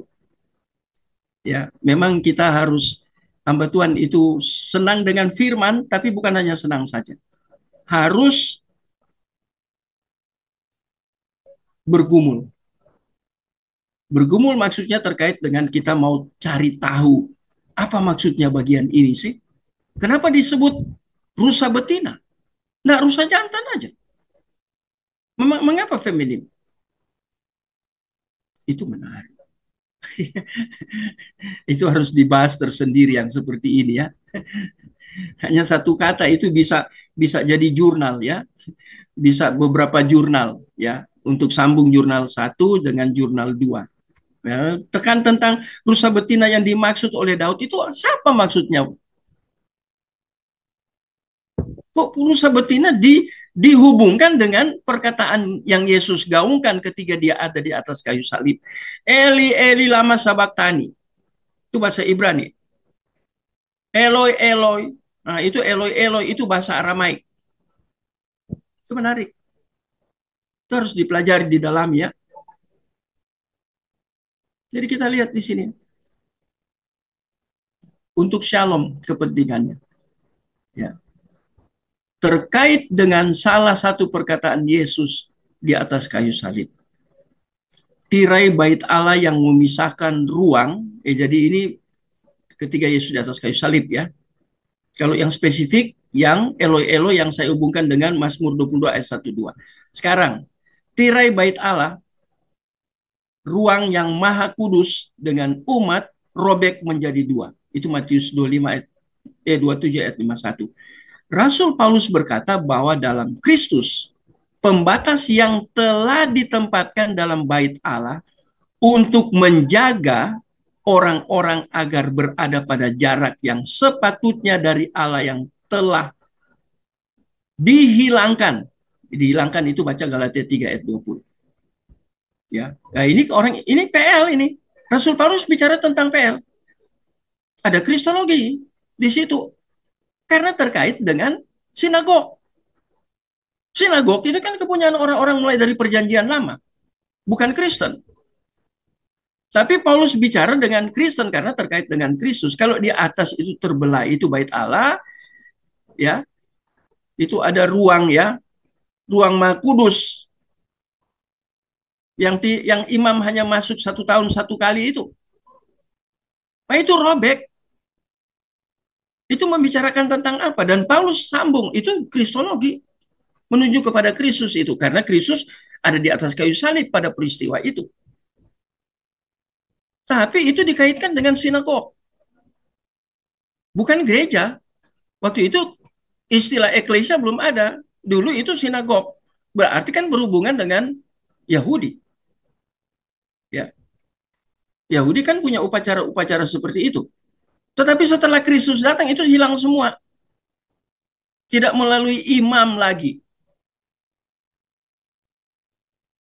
Ya. Mau bertanya Pak Mari. Moses. Ya Pak John. Waktu robek itu Pak Moses itu memang betul-betul terjadi secara jasmani itu Pak Iya, semua lihat itu kan robek. Bukan secara rohani itu maksudnya. Bukan. Itu fisik. Fisik Pak. Iya, karena kan pemisahan antara ruang yang Maha Kudus, iya kan? Yang imam 1 tahun 1 kali, hanya 1 tahun 1 kali masuk di situ yang itu haknya imam. Itu aturan Tuhan, hukum tadi yang saya katakan di atas. Untuk berhubungan dengan Allah. Karena imam itu, dia datang, tugasnya kan imam itu, dia datang kepada Allah, mewakili umat pada saat itu. Beda dengan Nabi. Nabi kan mewakili Allah. Tapi imam kan mewakili umat dari bawah ke atas. Kalau Nabi mewakili, dia berbicara atas nama Allah. Allah bicara lewat Nabi. Tapi kalau untuk konsep korban, Allah melalui imam. Dua-dua penting, itu harus diintegrasi. Tapi yang Pak John Roni tanyakan ini penting. Karena itu fisik, ada ruangan yang mau, itu robek. Maknanya itu begitu dalam. Ya. Jadi tadi orang berjarak, ya, ada pembatas yang telah ditempatkan dalam bait Allah untuk menjaga orang-orang agar berada pada jarak yang sepatutnya dari Allah telah dihilangkan. Yang tadinya terbatas itu habis, hilang. Sekarang baca Galatia 3 ayat 20. 28. Salah seorang baca Galatia 3 ayat 28. Galatia pasal 3 ayat 28. Dalam hal ini tidak ada orang Yahudi atau orang Yunani, tidak ada hamba atau orang merdeka, tidak ada laki-laki atau perempuan, karena kamu semua adalah satu di dalam Kristus Yesus. Nah itu. Dulu kan ada batas-batas. Sekarang tidak ada lagi karena Kristus. Ya, jadi keselamatan tadi yang lewat bangsa pilihan itu sudah tersebar ke bangsa-bangsa, jadi tidak ada lagi. Itu karena apa? Kristus. Itu yang membedakan sampai sida-sida, ya, kalau kita ingat sida-sida dalam Kisah Rasul itu. Dia kan tidak boleh masuk di sinagog. Jangankan pergi sampai ke ruang Maha Kudus, itu hanya haknya imam. Orang Israel aja tidak boleh. Tapi masuk di area temboknya bait itu dia tidak boleh masuk. Maka Tuhan mengutus untuk kemudian menerangkan tentang kitab Yesaya yang dia baca. Kemudian akhirnya dia respon meminta baptisan. Dia dibaptis dengan air. Ya. Nah itu jadi menarik sekali. Nah, itu semua terkait itu. Ya. Dan mau itu tanya Kristus. Pak Moses, bisa nggak ini kira-kira jadi alasan Yesus, makanya Yesus waktu hidup di dunia hanya melayani orang Israel Pak Moses, karena belum tergenapi ini. Yesus memang datang, dia katakan datang kepada umatnya. Ya. Itu waktu hari Matius pasal 1 itu, ya. Itu dia datang kepada umatnya. Coba kita lihat Matius pasal 1 ayat berapa supaya saya tidak keliru, ya. Karena saya juga bisa salah. Yohanes mungkin, ya Pak. Ya. Yohanes, Bapak. Oh, itu dia datang kepada miliknya. Oh, Beda, sama itu identik, tapi itu miliknya ya itu orang Israel. Israel yang mana? Pak John tanyakan kan. Sekarang saya tanya, Israel yang mana? Karena kalau bicara Israel itu 12 suku loh Israel. Tapi di PL aja Israel sudah ditampi. Itu konsep remnan itu ya sisa. Itu yang berkenan itu kan yang Yerusalem, Israel Selatan. Utara kan tidak. Untuk sementara waktu. Tapi waktu Yesus berinkarnasi, Yesus mencari perempuan Samaria kan, Yohanes pasal 4. Tapi tadi ya, nah ini,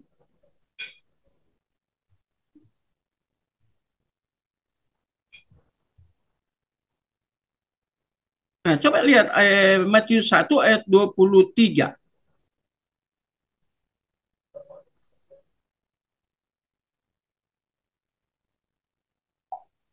Nah, ini atau Yesaya ayat 21 dulu. Matius pasal 1 ayat 21. Matius Matius pasal 1 ayat 21. Ia akan melahirkan anak laki-laki dan engkau akan menamakan dia Yesus, karena dialah yang akan menyelamatkan umatnya dari dosa mereka. Nah, sebentar, berhenti situ. Yang diselamatkan siapa?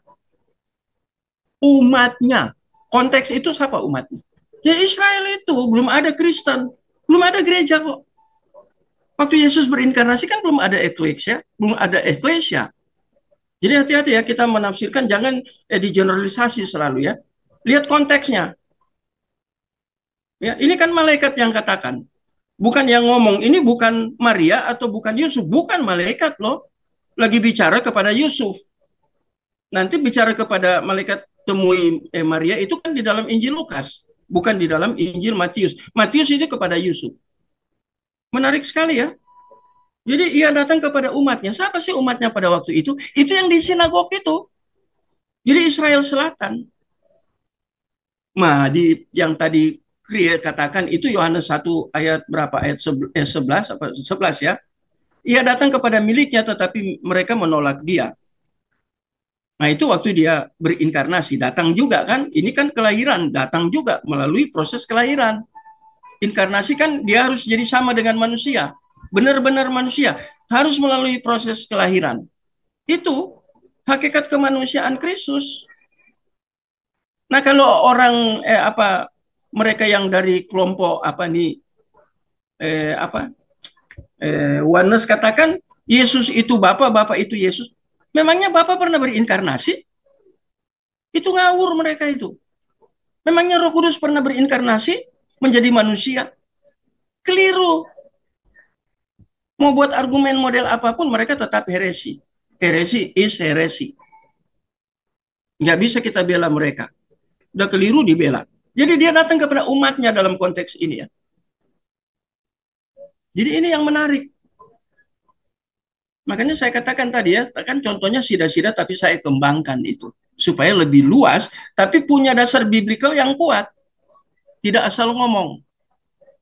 Ya. Kemudian Yohanes 1 ayat yang ke-11, ia datang kepada milik. Siapa miliknya? Tetapi mereka menolak dia. Oh, kalau kita mau selidiki itu lebih dalam lagi. Ya, ketika dia bicara tentang Basileia Uranon, tidak kepada seluruh orang Israel dipercayakan untuk mengerti rahasia itu ya apa musterion dari Uranon itu. Basileia Uranon tidak hanya kepada siapa? Kepada orang-orang yang dia pilih, yaitu murid yang dia pilih. Kepada mereka diberikan karunia didomi untuk mengerti rahasia kerajaan sorga. Tetapi kepada yang lain itu, yaitu orang-orang Yudaisme yang menolak dia, kepada mereka tidak. Jadi kita lihat ada satu perkembangan ketika kita berbicara tentang umat. Ya, Yesus langsung buat ada limitation, ada boundaries, ada batasan. Jadi jangan sembarang kita menafsir Alkitab ya, harus lihat konteks dan teks. Ya. Jadi kita lihat, menarik ini tidak? Sekarang, seperti yang ia nyatakan, sekarang kita mempunyai akses kepada Bapa melalui anak dalam roh. Jadi ini muncul di sini Tritunggal ya. Di dalam roh. Kita diberi tempat bersama dengan Bapa di sorga.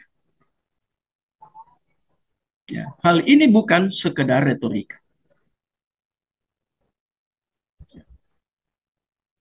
Bahasa simbolis ini mencerminkan kenyataan bahwa pengalaman PL akan Yahweh yang dipahami oleh bangsa itu dari luar telah digantikan dengan pengalaman langsung akan Allah di dalam Yesus Kristus.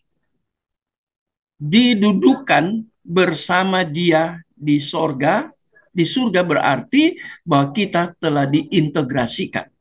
Diintegrasikan satu ya, ke dalam kehidupan internal kealahan itu. Jadi ini berbicara tentang yang tadi yang di luar sekarang mulai ke dalam. Ya. Bangsa itu dari luar telah digantikan dengan pengalaman langsung. Ya, tadi itu kan melalui simbol-simbol di atas. Sekarang pengalaman langsung dengan Bapa, dengan Kristus ini. Kita kan belajar kristologi. Diduduki bersama-sama dengan Dia di surga. Berarti bahwa kita telah diintegrasikan ke dalam, tadi luar, kehidupan internal kealahan itu. Menarik ya. Jika dahulu PL, Allah berdiam di antara kita, sekarang Ia datang ke dalam hati kita oleh Roh Kudus. Ini ke dalamnya. Ya. Roh Kudusnya mengadopsi kita sebagai anak-anaknya dan memampukan kita untuk mendoakan kata-kata sang ya Aba, ya Bapa. Itu kan? Ya Aba, ya Bapa. Galatia 4 ayat 6. Kita juga diberi kesempatan seperti anak. Itu, anak tunggal. Seperti itu, kita anak yang diadopsi, ya. Itu anak yang sesungguhnya diperanakan dalam kekekalan. Sekarang kita bicara kita anak adopsi. Bisa berdoa seperti Yesus, ya. Mengenal Bapa berarti dipersatukan dengan anak dalam Roh Kudus. Itu adalah Galatia 4 ayat 6, ini dalam Roh Kudus Efesus 2 ayat 18. Jadi ini berbicara tentang tugas spesifik dari Tritunggal. Iya kan? Roh Kudus ya. Ya. Ketika atom dipecahkan, terungkaplah sebuah dunia energi yang sebelumnya belum diketahui. Ketika atom itu masih atom utuh, belum dipecahkan, tidak terurai, nah, kita tidak ketahui. Demikian pula ketika kita masuk dalam kehidupan internal Allah di dalam, kita melihatnya dengan cara yang tidak pernah kita bayangkan sebelumnya. Sebelumnya kan nubuat, sebelumnya itu sudah ada memang. Theophany dia sudah hadir. Tapi belum dalam. Ya. Dia ada menyertai mereka, bersama-sama dengan mereka. Tapi belum dalam. Ini penekanan luar dan dalam, toh? Ya. Harus Kristus dulu datang, baru Roh Kudus turun. Itu keharusan, itu hukum, itu aturan Allah, seharus seperti itu. Bapa mengutus anak untuk dia soter, menyelamatkan. Anak kembali ke sorga, itu harus Roh Kudus datang. Untuk apa? Menginsafkan dunia akan dosa, akan kebenaran. Ada 3 itu ya. Akan penghakiman, bahwa dia akan datang kembali. Penghakiman kan? Ya, itu second coming. Dia akan datang kembali. Itu menarik. Ya. Jadi Roh Kudus itu ke dalam. Ya. Mengimplementasi hasil dari pekerjaan Kristus yang sudah selesai. Itu dikerjakan oleh Roh Kudus. Bayangkan itu ya. Yohanes katakan Roh Kudus itu Yesus. Waduh, mengerikan sekali ya. Mereka tidak bisa bedakan. Nah, Alkitab dengan jelas itu katakan. Mari baca Efesus 2 ayat 18. Efesus pasal 2 ayat 18. Karena oleh Dia kita kedua pihak dalam satu roh beroleh jalan masuk kepada Bapa. Oleh dia, oleh Kristus. Iya kan? Iya, Pak. Dia kan itu menunjuk kepada Kristus oleh dia. Ya. Kita kedua pihak dalam satu roh beroleh jalan masuk kepada Bapa. Nah, itu Roh Kudus. Tiga pribadi satu kali muncul. Ya. Ya, kita diizinkan masuk. Roh Kudus yang kerja. Ya. Oleh dia yang terhubung dengan soter. Ya. Dengan inkarnasi. Soter itu terjadi dalam inkarnasi. Direncanakan di dalam kekekalan, dieksekusi di dalam sejarah. Ya, di dalam kosmos atau kosmogoni, ya. Jadi karena oleh dia kita kedua pihak dalam satu roh. Ya, pihak Allah dan kita ya dalam satu roh, Roh Kudus untuk jalan masuk kepada Bapa, datang kepada Bapa. Setelah kita diselamatkan oleh Yesus, kita bisa datang kepada Bapa. Tapi Roh Kudus yang kerja untuk tuntun kita kepada Bapa, itu maksudnya. Jadi ini makin jelas ya. Ini seperti atom setelah dipecahkan, artinya dipecahkan, disingkapkan, dibukakan, apokaliptos, dinyatakan, terungkaplah sebuah energi yang sebelumnya belum diketahui. Demikian pula ketika kita masuk dalam kehidupan internal Allah, kita melihatnya dengan cara yang tidak pernah kita bayangkan sebelumnya. Sebagaimana atom ketika dilihat dari luar selalu mengandung energi yang tersembunyi yang merupakan hidupnya yang sesungguhnya. Begitu pula Allah. Begitu pula Allah selalu adalah trinitas pribadi-pribadi di dalam. Tetapi satu trinitas yang menyatakan dirinya kepada dunia luar bangsa Israel kuno. Ya, dunia luar itu disebut Israel kuno. Dan melalui pribadi Bapa yang misinya adalah untuk merepresentasikan kesatuan ilahi. Jadi divine di situ menekankan tentang tiga pribadi itu menjadi satu. Dan semua itu kita tahu karena Kristus yang menjelaskan. Karena Roh Kudus yang menjelaskan. Itu semua kita bisa tahu. Mengapa saya katakan Roh Kudus? Karena yang membuat Alkitab menjadi tertulis, kemudian dinyatakan apokaliptis, itu kan hanya melalui Alkitab.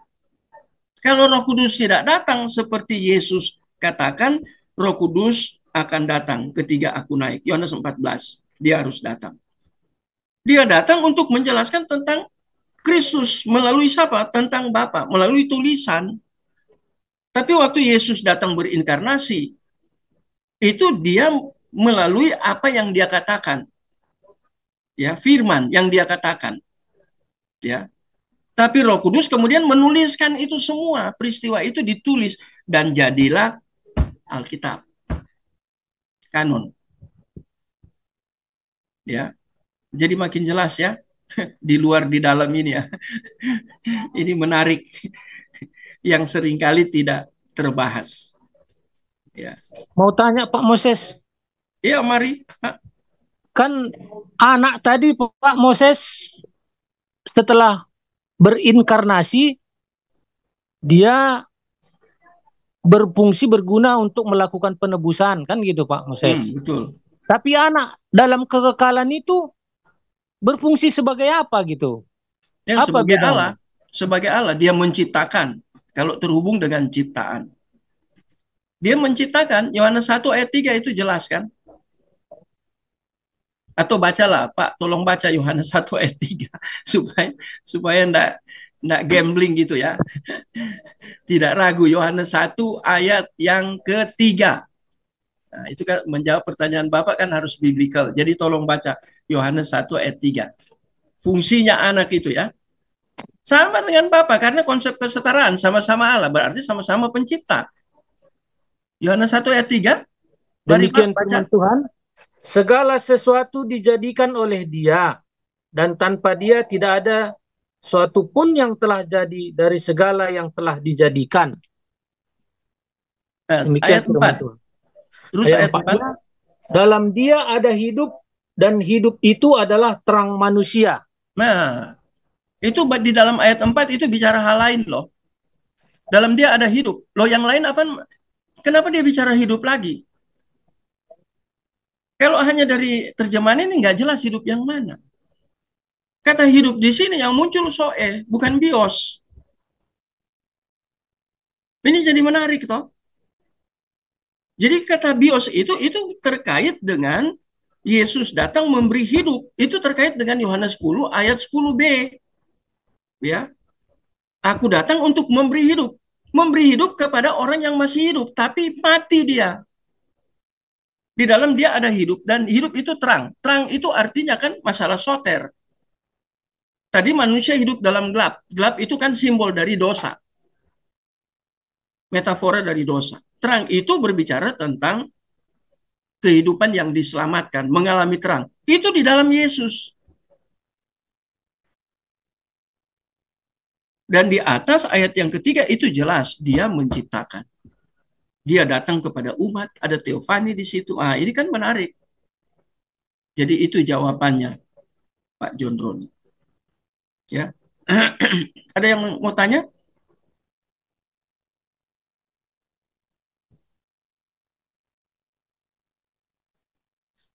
Kenapa dia harus jadi anak gitu, Pak Moses, dalam kekekalan?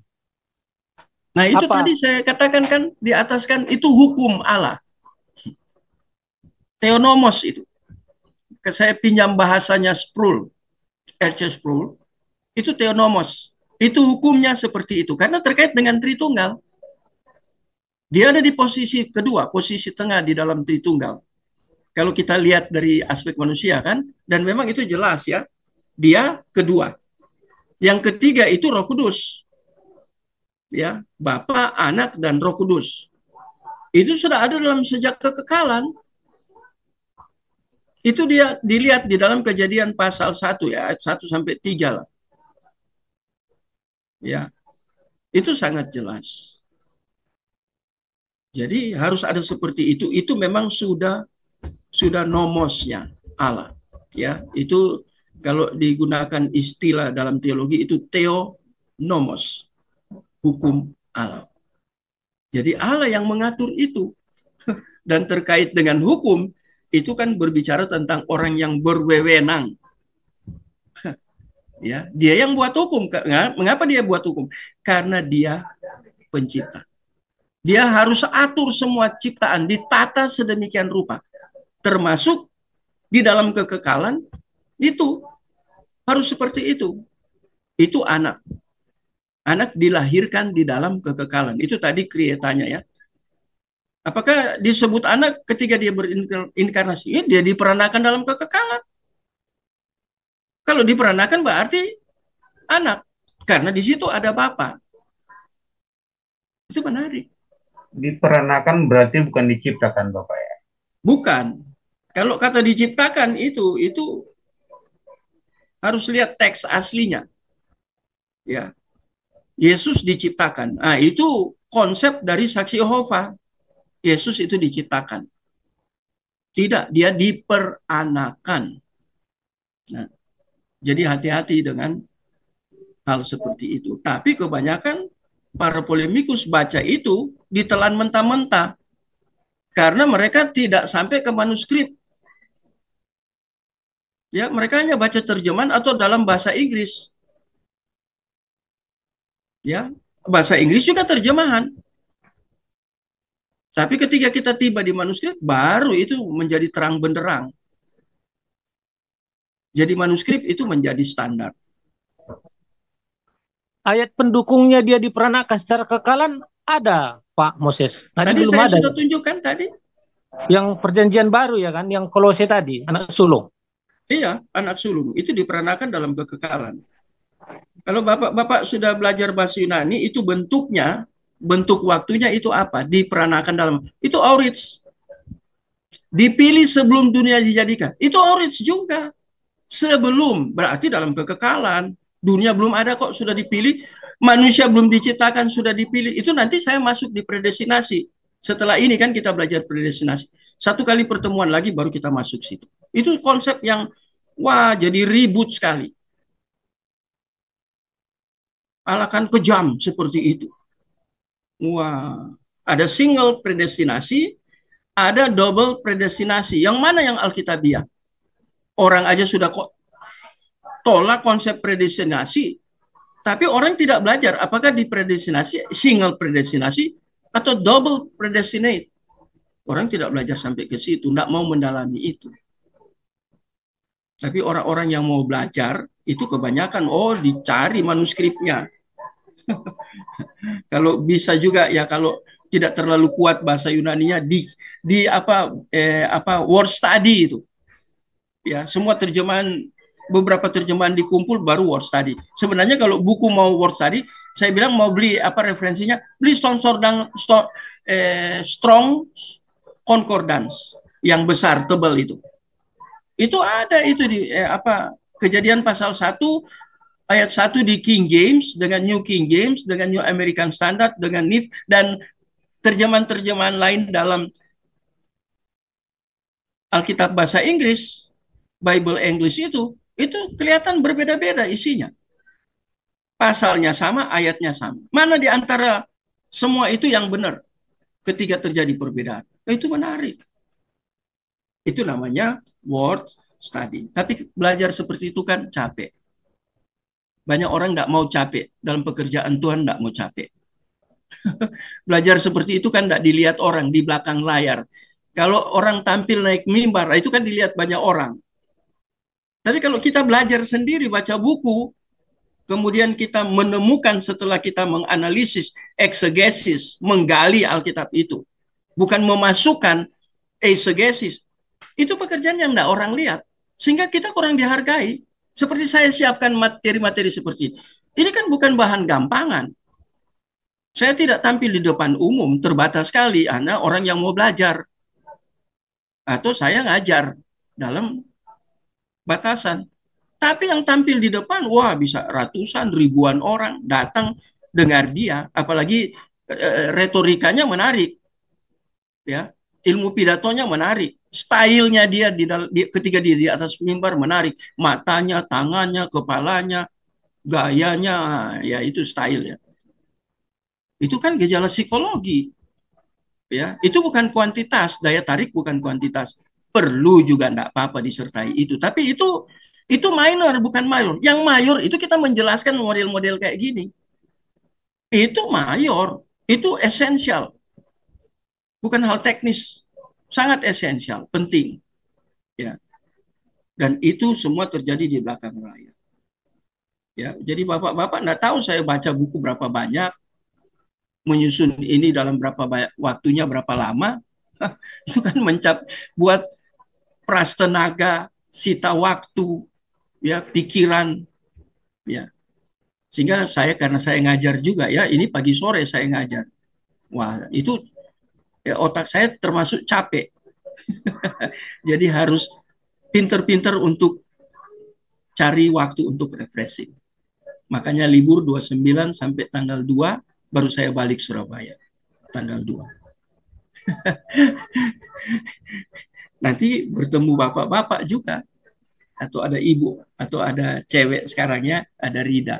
Ya kita bisa ketemu lagi. Oke, sudah jam 9 lebih ya, kita mengakhiri ini ya.